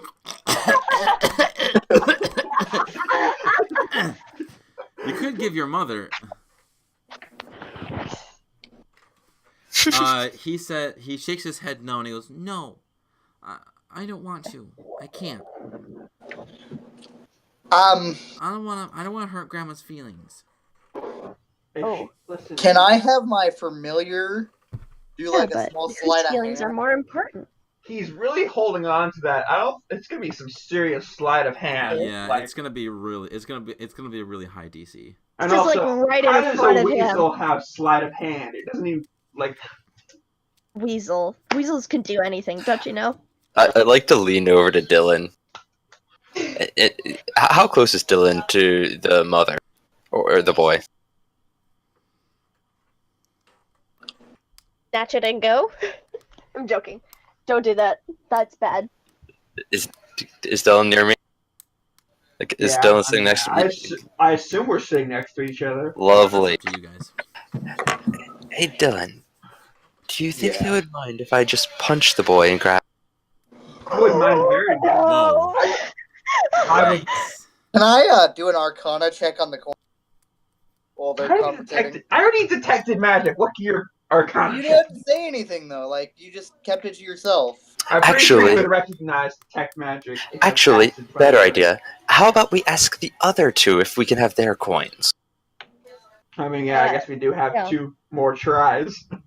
Yeah, but there's also. Oh wait, no, I'm not here. I forget. Okay, that's a good idea. Okay, Georgie, remember, just you can keep it. Just remember that don't do anything that might get you hurt or somebody else hurt. Because listen, if your grandma really loves you, she wouldn't make you do something like that. He says, well, we freed those cows because me and Mama both agree that those cows shouldn't be in there. They should be out eating grass. Oh. I turn and look at the mom. The mom is just dumbfounded. It's like finding out your child's like on crack. Like what? I take it you don't feel this way, Hannah? What? Jesus, Hannah, have you been paying attention? I don't say that in character. God dang it, Hannah! God. Do you think that the cow should be out eating grass rather than locked away? She says, I mean, I suppose. Have you spoken with Georgie about this before? I don't. No, he's never talked about anything like this with me. I whisper towards Joan, and I think that's because you wouldn't understand, Mom. You're just like the cows. You're ignorant. Does the voice say that? Oh yeah. God, oh my cow! You choose to be like the cows, Mom. You don't fight for your freedom. Oh. And you see that the mom is like, at this point, she does like the whole like mom thing where like the kid is like revolting against her. She like places her hand on her chest like, oh my. She's like, this kid's cruising for a bruising. And he says, and he continues with this little outburst. He says, Grandma was right. All you don't fight for anything. You just do what you're told and that's it. Oh. I think now I'd like to punch the kid in the shoulder. No! In the shoulder? Make me an attack Did roll. I hear in the shoulder? Can I like disadvantage, like get like tackle him, like get out of the way? Well, I'll give you this. You can either, I'll give you the option. You can either make a dex save to try to catch Joan's fist. Wait, out of character, you can easily just make a disarm check to like get the coin. That's like wait, is that a thing? Yes. You can disarm people? Yes, it's an attack. It's like a competitive like skill check. Yeah. So okay, I guess my next question is: are you disarming him, or are you trying to stop Joan from hitting him? Well, I would like to disarm the child if the coin counts as something I can disarm. Okay. I was like, I was getting confused. I'm like, wait, hold on. What the hell is Dylan doing? Because that's not what he said he was doing. No, so, I mean, obviously, the coin is not an arm, but I imagine I might be able to, like, grab his wrist and force it out of his hand. He is Oof, holding no, it. don't break you're gonna break his wrist. All I Don't gotta do do is that. like No, grab. All I no, you gotta don't do is even know your grab own. the coin. You don't even know your own strength. Remember what you did to Mr. Green? I'm not strong. But Yeah, but you you crippled completely like Mr. took Green. out Mr. Green. That was by... Anyway, not important. Can I disarm him from the coin by making his grip loosen or something like To like take the coin. Yeah. God, The coin. Don't hurt the I child. should have sent this freaking book back. God, this is really trippy and making my brain hurt. What book? My dungeon, I bought the limited edition, not limited edition, but the special edition of the starter, like the rule set, like the player's hand, the PHB, the MM, and the DMG. Oh, nice. Oh, with the really cool cover design? Yeah, I bought that, and my Dungeon Master book is really messed up. Oh, that's awkward. Like next some of the title, like some of the subtitles and the title texts are double printed, so they look like they're supposed to be read via 3D glasses. And then there's one page that didn't get cut properly, so it has a corner that is like dwarfed. It looks like I don't know. It just looks weird. I'd send it back, get a refund, or give them a new one. But the problem is I bought it from a comic book shop, like a local comic book shop. So I don't. Oh. And I bought it last year. Mm. So I don't know if he would be able to get Yeah, I a don't know. replacement. Yeah, I don't know what to tell you. I'm finding... I'd try it, but I don't know. Are you finding it on Here it eBay? is. The disarming attack maneuver for fighters, but that's all I found. Yeah, so it's in the DMG. That's why. A creature can use a weapon attack to knock a weapon or another item from a target's grasp. I would like to do that with my fist. Oh, Jesus. just like punch it out of his hand. The attacker makes an attack roll contested by the target's strength, athletics, or dexterity acrobatics. Oh, yeah, that child doesn't have much dexterity. Oh, he's a child. He doesn't have much strength. I'm gonna say, yeah. Oh my So you're god. gonna make me a strength. Oh, okay. Or no, you make the attack. I'm sorry. Yeah, I'm making an attack roll. Yeah, no, you disarm him. You just Yep.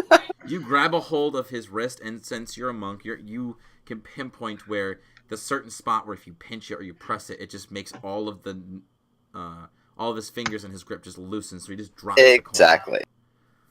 Now, Lovely. And I would like to grab the coin. You can just take your foot, cover it, and slide it towards you. And Georgie just goes, "No! No! Give it back!" Does Leon walk in while this is happening? And in fact, you probably hear Georgie yelling from the outside, "Give it back!" I'm a little... It's Joan doing it. Leon's not going to question it because, it's Joan. Oh, sure. She's probably the most.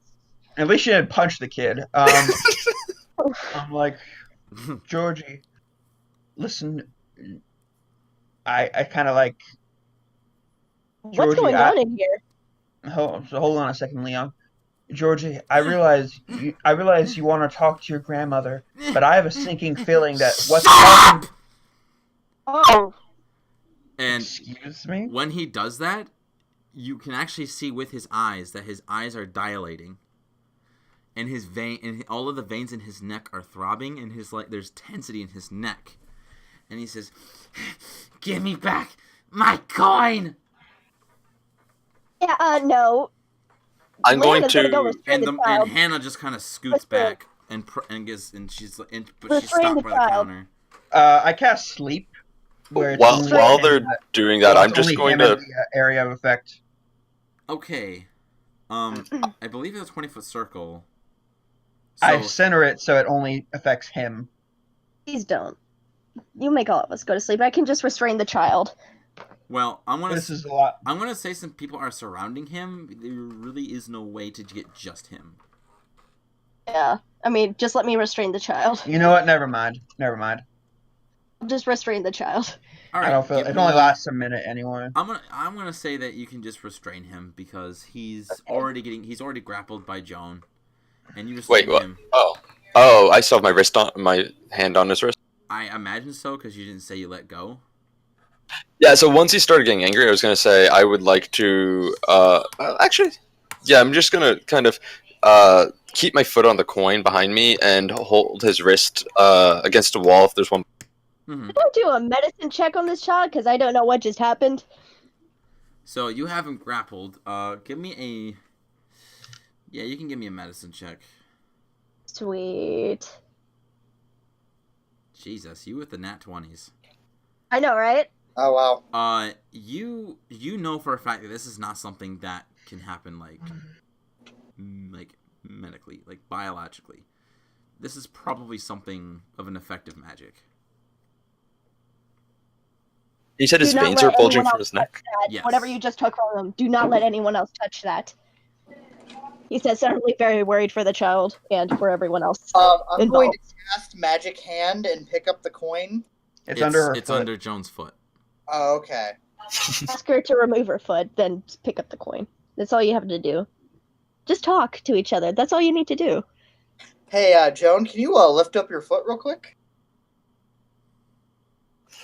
I lean forward a little bit more heavily and place my elbow into the child's shoulder, not painfully, but like holding him in place, and lift up my back.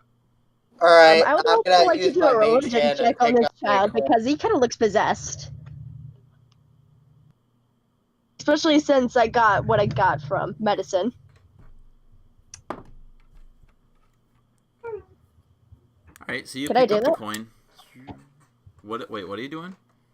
I'm using Magic Religion Hand. check on the child. Mage Hand. No, not you. Oh.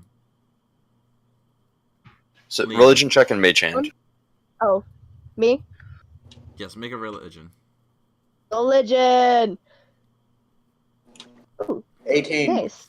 So, with your religion check, like one thing is for certain is that this could be something of possession, but you also remember that the guards had already checked with their priests, and the child has been determined that he's not possessed.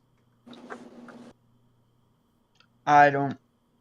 Do I I don't know think- of any other practices that could possibly do this? Can I make an Arcana check on the child? 4. Use of magic on him from a core Man, magical like- weapon or a magical tool, like a curse, not a curse, but like an after effect of using a magical weapon. Yep. Yeah. Yep. So Leon, back with your religion,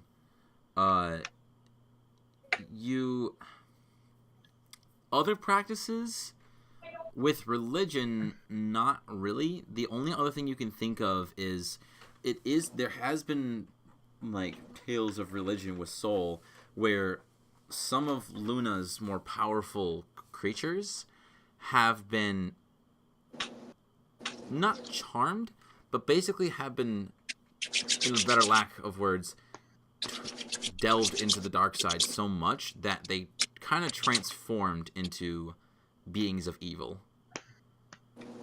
So if this was the working of a demon or a fiend, this thing had probably either been so close to the child for so long, or its magic had been present to him for so long that it just turned him evil, or altered him in some way to make him so.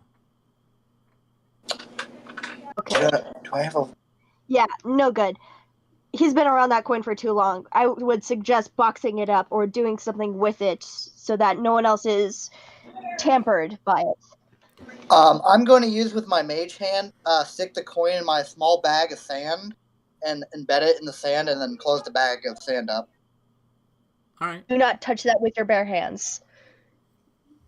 So with your Arcana, real quick, you can't really think of any effects on the top of your head that would possibly do this. You have a sneaking suspicion that maybe this is some sort of charming effect, but this has got to be some advanced level of charming. But that would explain on him like acting differently, but him physically changing, where like his body is like bulging and getting tense, that has to be something else, but you're not quite sure what it is. I see. I'm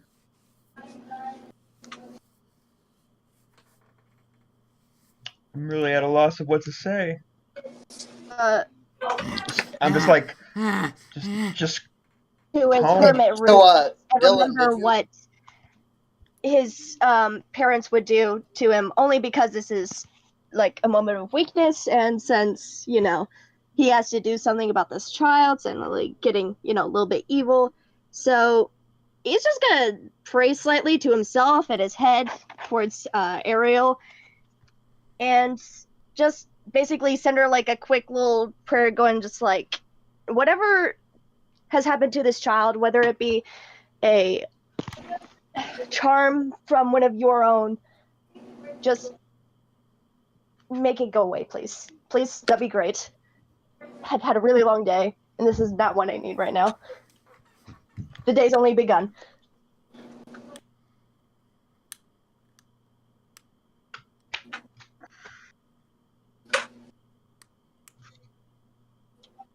Alright. I'm just trying to like get Georgie to calm down, like Yeah, I was gonna say the same thing. calm down, Georgie. You're okay. Just this coin. I don't think it's your grandmother who's talking to you. You just need. I think this coin's changing you somehow. It's not making you who it's making you into a different person. Hey, Dylan, you did a magic check on this coin, right? Yeah, I did. It's Is divination it magic. a magical coin or? Yeah, it's magical. It's divination magic specifically. I see. Does this kid have a permit for this coin? Because if it's a magical item, you could get a lot of trouble for that. What the? Really? That's what you want to talk about now? That's the most relevant thing you can bring to this? Leon like gives her like a really stern look. It's like, is that seriously your priority right now? That's like stopping like a bank robbery, like in process. Like, excuse me, sir, do you have a license for that gun? Oh man. And like the guy's like, oh gosh, you got me. Dang, I guess I gotta stop robbing this bank. Or he goes, he pulls it out and goes, yes, I do. Well then, carry on. Oh, well then, carry on, good sir. Georgie, everything is all right. We're just going to take care of the coin for you, and then we'll give it back to you, so you can keep talking with your grandmother in a day. No, we're not Give giving me it back a to him. persuasion check. She's lying to him. Oh yeah, and maybe not. Maybe we'll, deal with it then. Give it back, but No, All we right, are not so you giving say it back that. to him. He goes,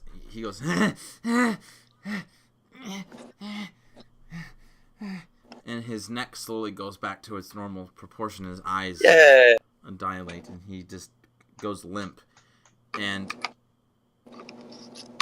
he goes unconscious. Oh, okay. Gosh, we didn't. I release him from the wall and kind of gently lower him onto a seat or the floor. You do. I thought Leon was also grappling him too. I mean, assuming Lynn's not like holding him up. Well, yeah, What's because my he's keeping him away from everyone else. Can I see what the people around us are looking or thinking? This whole. It doesn't seem like the cooks even notice this whole altercation. Is there anybody else inside this building, or No. are we just I by think ourselves? I think it's like not during its normal business hours. Like it's already gotten most. I mean, Well, there Brett, are people outside, but that are like kind of walking as passerbys, but there aren't any merchants set up to where there would be a crowd that'd be drawn.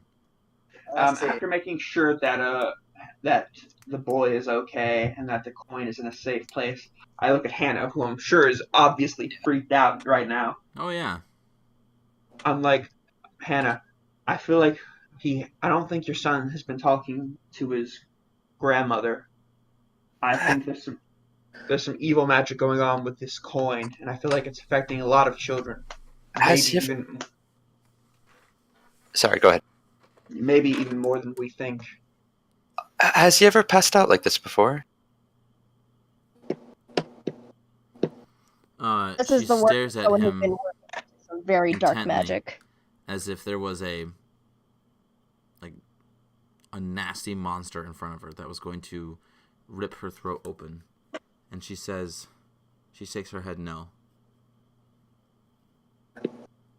I see. Oh, I'm gonna have Lily take out her bottle of ink and an ink pen, and then I'm gonna write on the sack of sand, "Dangerous, do not open." Like, Leon's just like, there anywhere that we could lay him down, since this isn't exactly the place for him to take a nap. Right. Where does he sleep? Like, does he have his own room at the tavern or somewhere else? Please tell me he has a room, he says, looking up at the sky. She says, he sleeps in the closet where we keep the mop and the bucket in the Oh, Jesus. Yeah, is there any other taverns that Leon knows of? Yeah, there are other ones in this branch. Okay. Okay. Leon is gonna like turn to Hannah and just like trying to be like as nice and as calm as possible. Just be like, I think it'd be better for him to sleep somewhere else instead of the closet at the moment. I could possibly rent him a room to sleep in. She shakes her head no, course. and she says, if you do that, my master, he will get some guards over here, and there will be a lot of trouble. Where do you sleep? Right outside the closet. Oh. on the floor. Yes, the closet is, well, it was my room, and I shared it with Georgie, but when Georgie became too big for both of us to sleep in the closet, I let him take it. Question for DM: is there like possibly a way to buy them out of it? Well, I feel like it'd be pretty honestly, expensive. that's really not like a legality thing. That's more of just like if the master will let you. The master can can basically void the contract whenever he wants. So if you can convince him with coin, if you can convince him with coin to make the contract void, then yeah, you could do so. Or I could suggest to him to make the contract void. Uh-huh. No, because that would be magical tampering. I don't think that would be legal. It's gonna be his word against mine. The other thing also as well, charming spells. They're not like taboo, but they're kind of like a very touchy subject. But we're using them for good. Yeah, but it's still kind of like you are bending someone's free will. Fitting here. You're forcing them. Leon will look at Hannah as just like, how much was your original contract? She says, well, I mean, there's no price on it. It's my contract. My husband. He loved to gamble. No. And my master. He gambled as well. And my husband, sometimes he would come back with a coin purse filled with copper. Rarely would ever be silver. He's never won gold. And then one day, he had no money. I was working at the stables, and he bet all of our money, and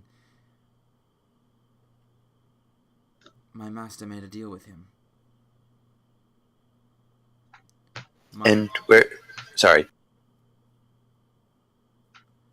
My master had said that he has a contract written to have, well, all of us to serve him as servants. And my husband could not resist, as the rewards, I suppose, were too good to refuse. And he lost. How long are you supposed to serve him? Until either my master dies, or until he lets us free. Say no more. And where is your husband now? That's a good question.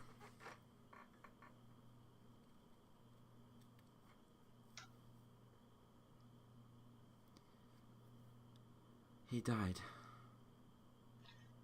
I see. Okay. Someone murdered him.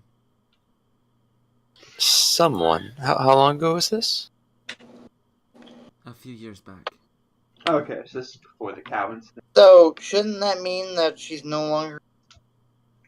I'm confused. That character, is it? I mean, I gotta get that you could, like, sign yourself into, like, slavery, but, like, sign other people? Like, it just seems like...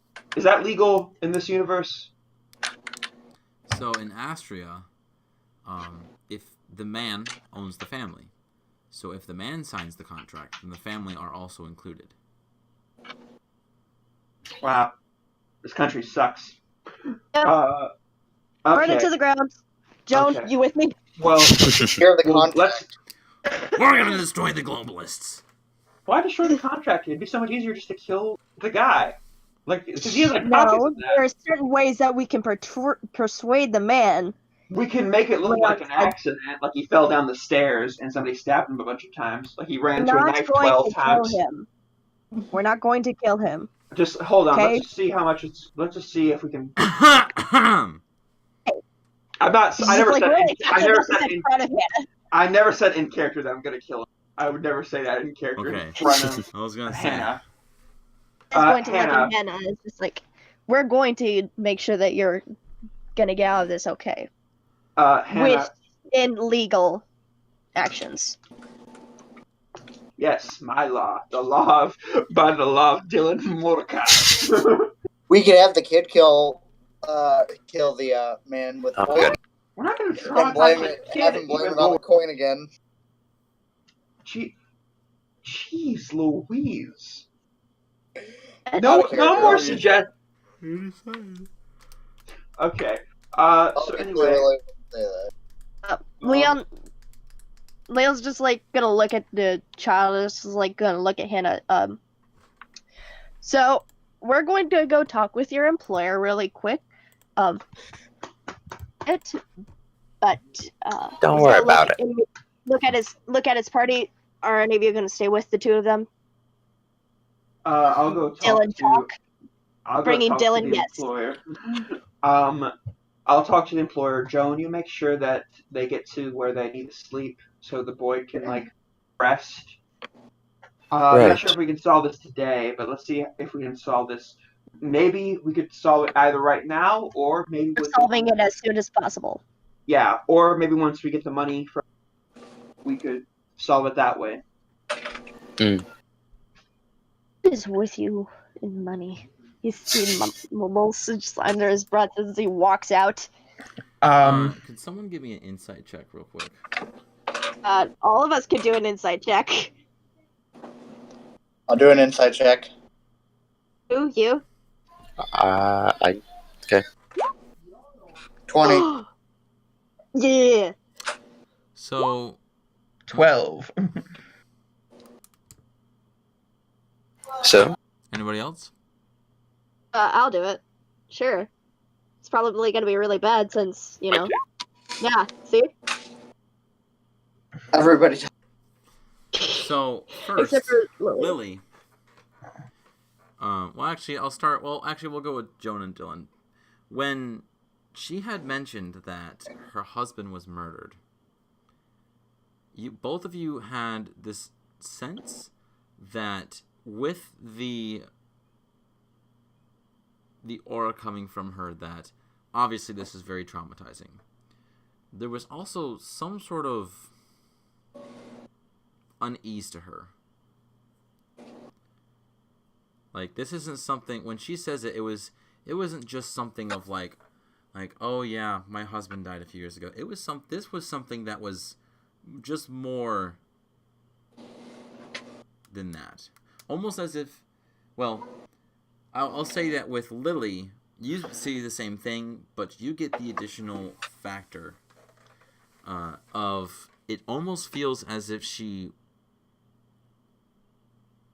either remembered something, and she remembered because of, and the trigger was the mention of her husband being murdered, or possibly that she is not reliving, but some strong, powerful feelings of fear are resurging from that bad memory. I'm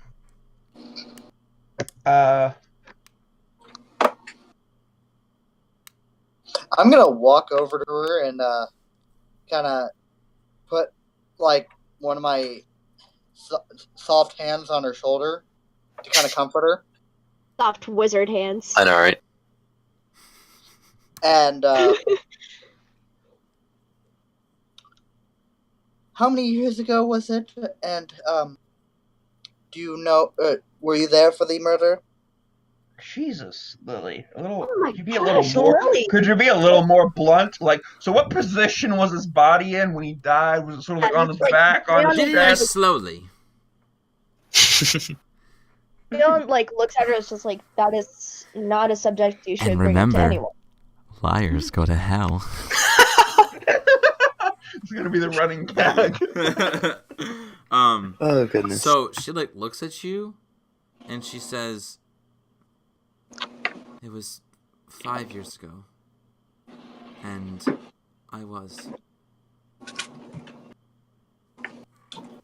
Do you remember what the killer looked like? Yeah, he had greased back hair and a mustache. She says, And he had a bowler hat. "Yes, I do, and he's dead. He was Oh. executed." Did this guy really like gravy? Any chance have silver hair? Do I ever remember reading anything like through like a newspaper or anything about? I a don't murder? think this would be something that would have been reported. Give At me least not a big. give me a history check. Which is something I'm proficient at. Ah! One. Can I Yeah, give a history no. check? Because I'm also proficient. I want to Yeah. do a history check. All of us do history checks. You get a Oof. history check. You get a history You check. get a history check. Okay, 13. That's at least 6 points better than I was Lily's. good at history checks, but no, I'm not. Plus, I'm stupid. Let's see. Jeez, how would you know? You've never been to this city before. You lived in the wilderness. That makes no sense. Oh my gosh! 19! That must have been like an Um. outstretching newspaper then. So the DC was higher for Leon, which unfortunately he didn't make it. Aw. Oh. Dylan, I'm crying. you do remember, whilst at this time you weren't in the college, but you were home. You live on the probably like the east or like the northern sector, where the more No, I live on. wealthy. I was raised near Seaport. Or were you? Yeah. Then Yeah. never mind. Okay, nobody knows. Yeah. No one knows. If you Wait, if you when weren't Lily if knows? you No, weren't never around mind. here, or if you're not a frequent visitor of the capital, or B, someone who lives here, you wouldn't know. I mean, I feel like, how long have I been going to the college?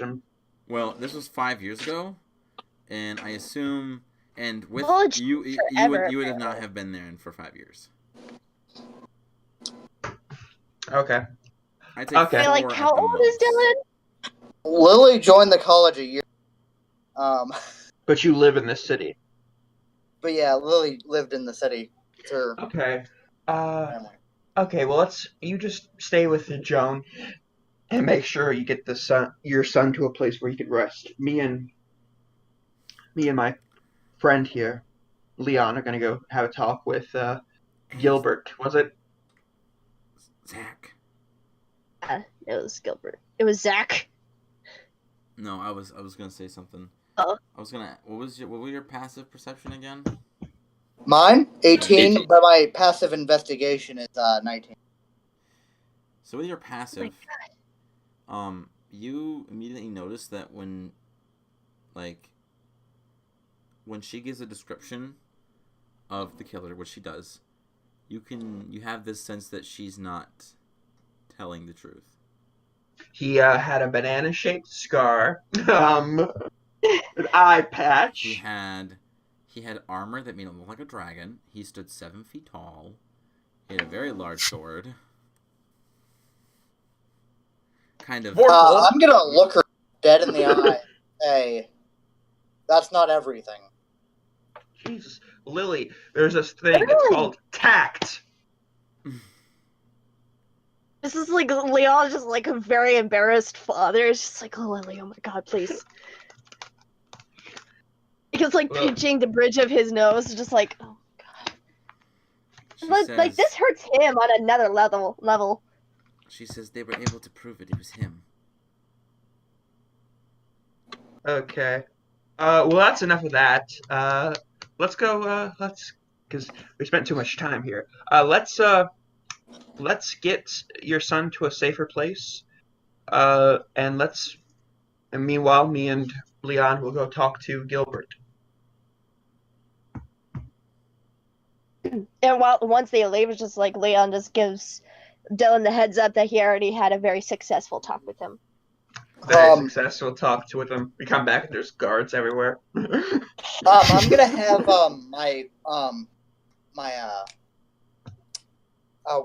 Familiar? Yeah, my familiar hitch a ride with Joan, and I'm gonna walk with Leon and Dylan. Okay. Now, one quick thing, Lily, when she answered your question, you could see with your high insight that she answered that with like sort of a mood of like you're starting to annoy her, and she's starting to Lily, get a little annoy peeved somebody? off. and almost kind of in a tone of like, piss off, dude. Oof. Fuck off. And just like when like Lily joins them, it's just like you shouldn't ever do that to someone who's experienced loss ever. Just a little, just be a little, be more fluffy or a little more smooth with your language. Just don't be like don't be so blunt unless with somebody who's probably especially the person who's like the victim in this situation. But anyway, let's go talk to Gilbert. Leon, you sit there and just look intimidating, and Lily, you I am not sitting anywhere. Stand there. Stand and look intimidating next to me, Like, just be that silent bad cop. And Lily, you just sort of stand in the back. It's probably, yeah. And Joan, what are you doing? I think she's... I'm hanging out with Georgie and Anna. Okay. Let's go talk to Gilbert real quick. So you walk into the kitchen and you see that he's still checking his inventory, and he sees all three of you come in, and he catches the glimpse of Leon's eyes and it looks away immediately, and he says, "What is it? What do you want?" Well, we spent a lot of time with Hannah and Georgie, and I gotta say, I've grown quite fond of them. So, where are they? The boy felt a little unwell, so he went to go lay down in his usual place of sleeping. Give me a deception. I mean, it's true, technically. Where he's and Leon will if he's just sleeping in glare the at him bakery, that's not true. Where is he at? Because if he's sleeping in the bakery, that's not true. Yeah, he's still currently in the bakery. Okay, 15. I didn't mean to lie, but 15. Yeah. Oof. He says, well, since they are back, are you just here to pester me? a little bit. Like I said, I've grown quite fond of the two. How much for him? He looks up at you and he says, "They're not for sale." Really? So just thinking about possibly. Really? You seem to be a man of business, and you don't actually seem that quite fond of him. They're not. You can't really think of a price for him. Especially possibly not for her husband, I would like to guess. Her husband was a buffoon, but he was useful to me. He had much more strength than both of them combined. It was unfortunate that he was murdered. Unfortunate, you Insight say. check. Unfortunate, you say, when you beat. 4 seems such a way. straightforward. 22. Ooh. Lily, you get a sense that when he says that, I'm also inciting on this. There's like dirt. worry in his tone. You sense this too, Leon. Nice. Is somebody gonna like message me and say like he seems worried? I'm gonna send a message over to. Leon is gonna press into this. You know, if we are able to find in any way that you had possibly murdered this woman's husband, child, fatherless, there will be hell to pay. I could promise you that. Yes, the law. The man who murdered him was already convicted and proven guilty. Mm-hmm. What did he look like? Quickly. He gives you the same description as Hannah. Dang it! They got their story straight. I'm gonna. Sorry, but I don't feel like I believe you, especially when your voice seems to waver so.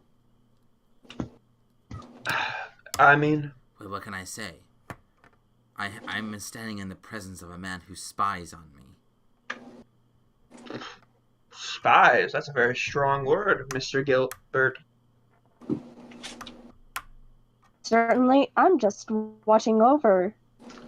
We're just concerned citizens, what a really. good soul would want people to do. So Gilbert, obviously you don't seem that fond of the boy and the mother, seeing as where you make them sleep. I put them there because I have no other place to put them. I could make them sleep outside, if that is what you would prefer. Is this your only place of business? It is.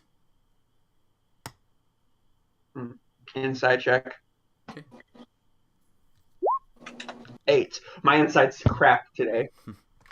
This is the only place. He has not invested into a franchise. Okay. Yep, he's telling the truth. So tell me, why, with say more money to get help that you prefer, perhaps something you don't have to both feed and shelter, seems like a good deal to me. I wanted to see how far I could push that man. It was so much fun watching him gamble his money away.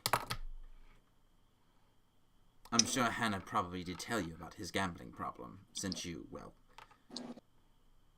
he's very easy to press upon.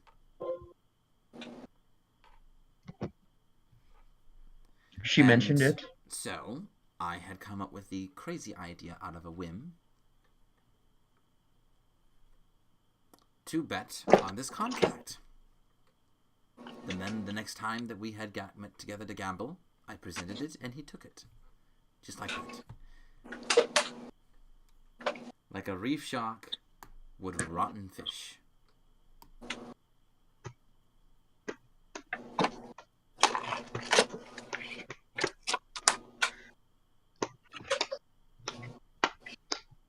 Hello?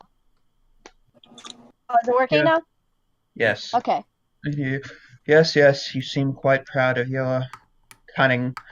But that doesn't explain why you won't sell them to me. Get anything from the 16? No. Oh, darn. He says, well, simple. Free labor. If I were to give them away, I'd have to pay someone to do some of the things. Not only But that, it's Gonna like but slowly. I Leon also is going to don't... slowly walk towards him. He steps back and he says, what are you doing? Sorry, he's a bit nearsighted. I am a bit nearsighted. He says as he squints at him. Tell him to get, Like making it tell look him to like don't get a glary. single step closer or I will start screaming for gods. Stops. Do it. Shut up. Just back up a little bit, Leon. You're invading his comfort zone. Oh, really? What's his face showing? Because I really cannot see it. You remind me to go find you some glasses. I really do. But sure, come on. You're a man of business. You know anything has a price on it. Just name one. They have to be worth something to you that you'd be willing to sell.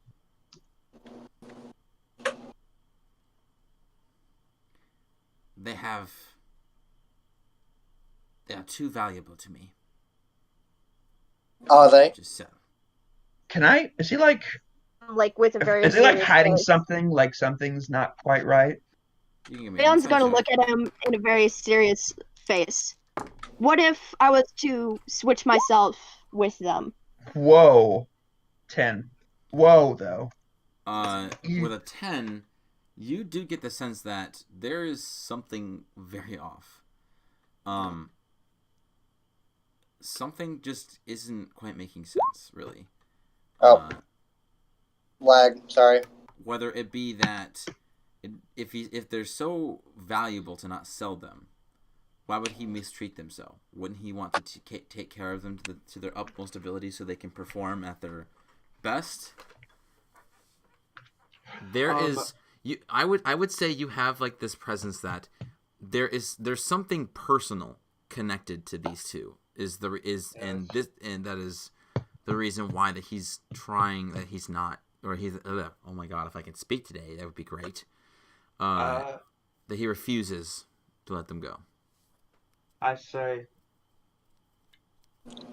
you talk of them as if they're prized thoroughbreds, yet you beat them like dead horses. Why, do they know a little too much about what you are like in behind closed doors, Mr. Gilbert?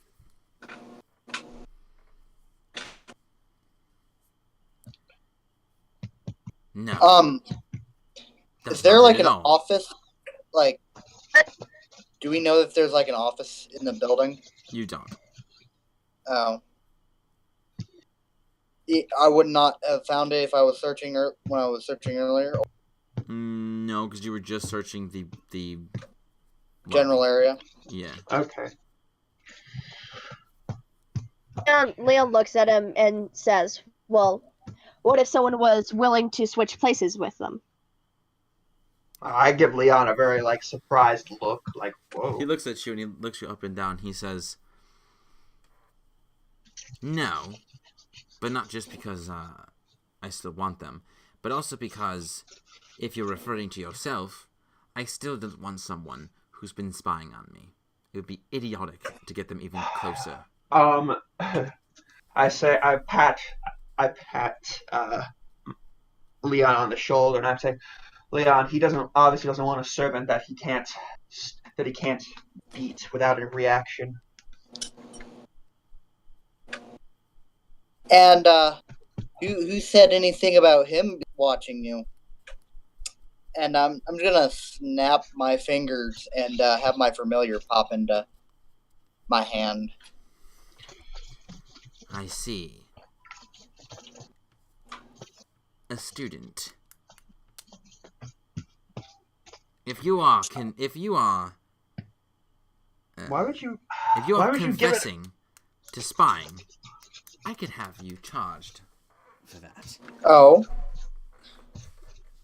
But we're on an investigation site, so It does not matter.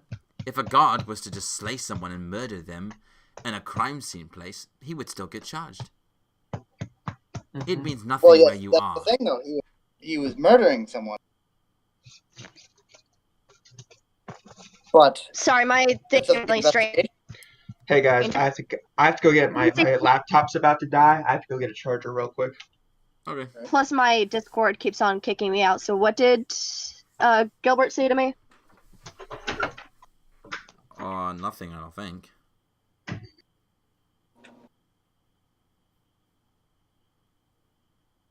Like after I offered my servitude for theirs. Wow. He said that he didn't want, well, one, he doesn't want to get rid of them, but two, also because he doesn't want to put someone that is spying on him even closer to him. It would be idiotic to do that. Easier to spy on other people. So, Lily, what did you say? I said, that's, the thing is, though, I didn't murder anyone.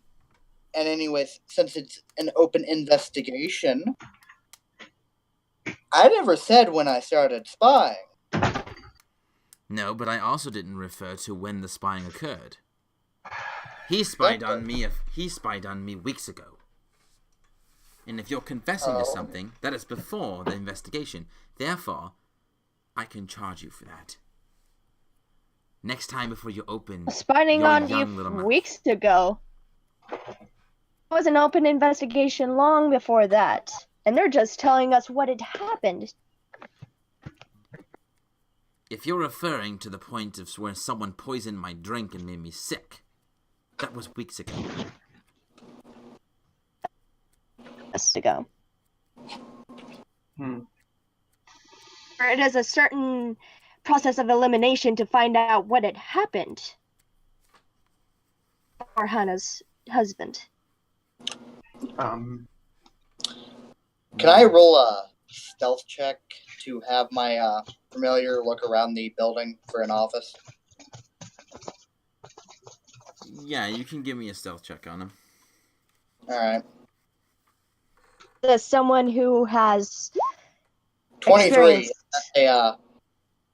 As someone who has experienced loss, culprit when I see one. It is only a matter of time before I'm able to gather enough evidence. After all, I was able to find out about your little sickness pretty quickly.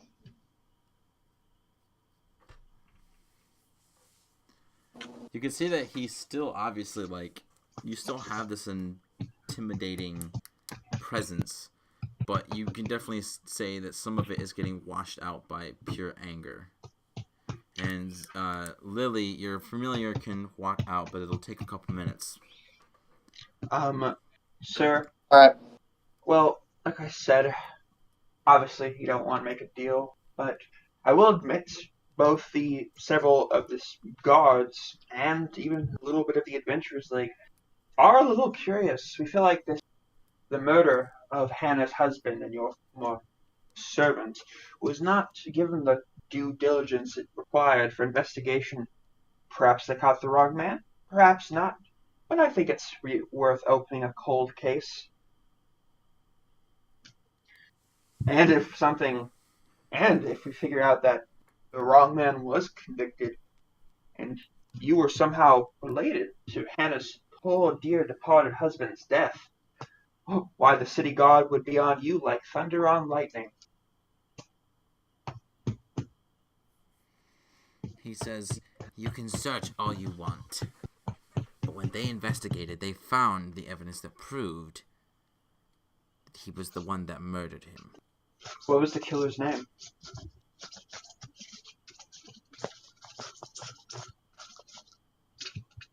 Do you ask him that? Yeah. He says, so you don't know? I want to hear it from your lips.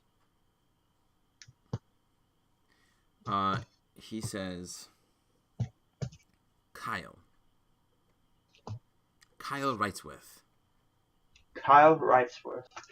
Was he a known felon? Did he murder other people? Or was this a first for him? No, he was a homeless man. Oh, a homeless man. Ah, yes, very known, famous for their murders. He was murdered here in your establishment. No, Is he that correct? was murdered down at the well behind my establishment. Behind your establishment? Ah, So behind the well part of your land, or is it part of more of the community? It's part of my land. So there was a vagrant, a vagabond, just living on your land, and you did not know about it or feel the need to get the guards involved? I did not know about it until it was too late. I was up in my bedroom, recounting stock, counting finances. I thought they were in bed. But then... Well, I truly do hope that you're telling us the truth. What was the man's I must motive? smile with What was very irregular Kyle, teeth. what was Kyle's motive? Just mere madness, vengeance, money? No, I doubt the man had much. Well, Is it Hannah's husband? they say what it could have been is Kyle does have a history. They essentially discovered that Kyle was a man who had owned a business. He owned a business making toys. But then someone had beat him at a game. And he gambled all of his belongings just so he could gain enough money to be able to invest in a bigger place. He was trying to expand, but he wasn't making meat end to even be able to make a revenue, really. He had just enough to pay for his expenses. And what they say is that the man who had done this to him was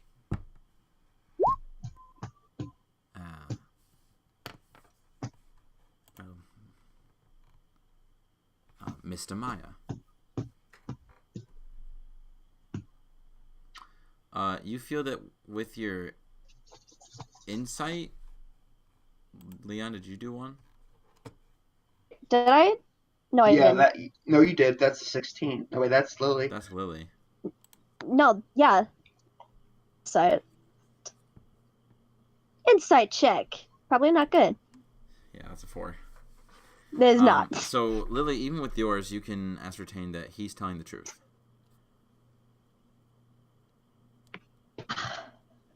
Get some good, get some bad. It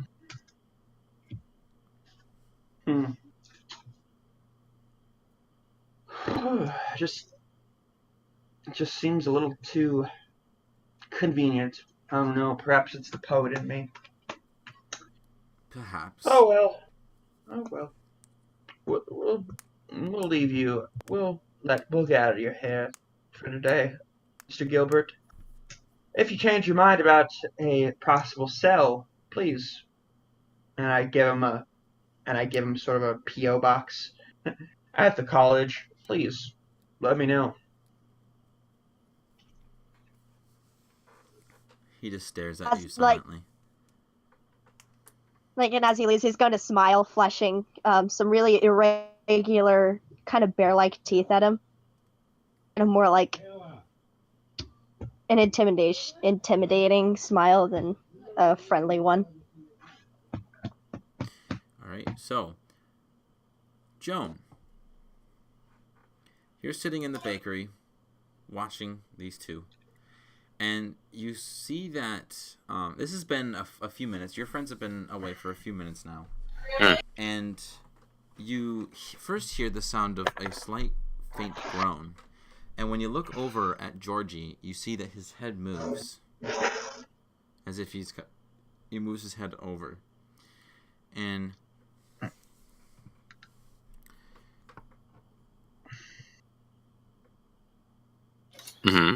go ahead and make me a perception check. Okay. So all he's done is groan and move his head a little. Mm-hmm.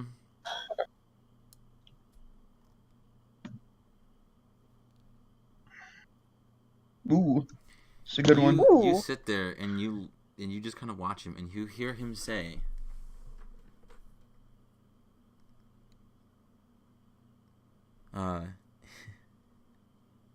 he goes,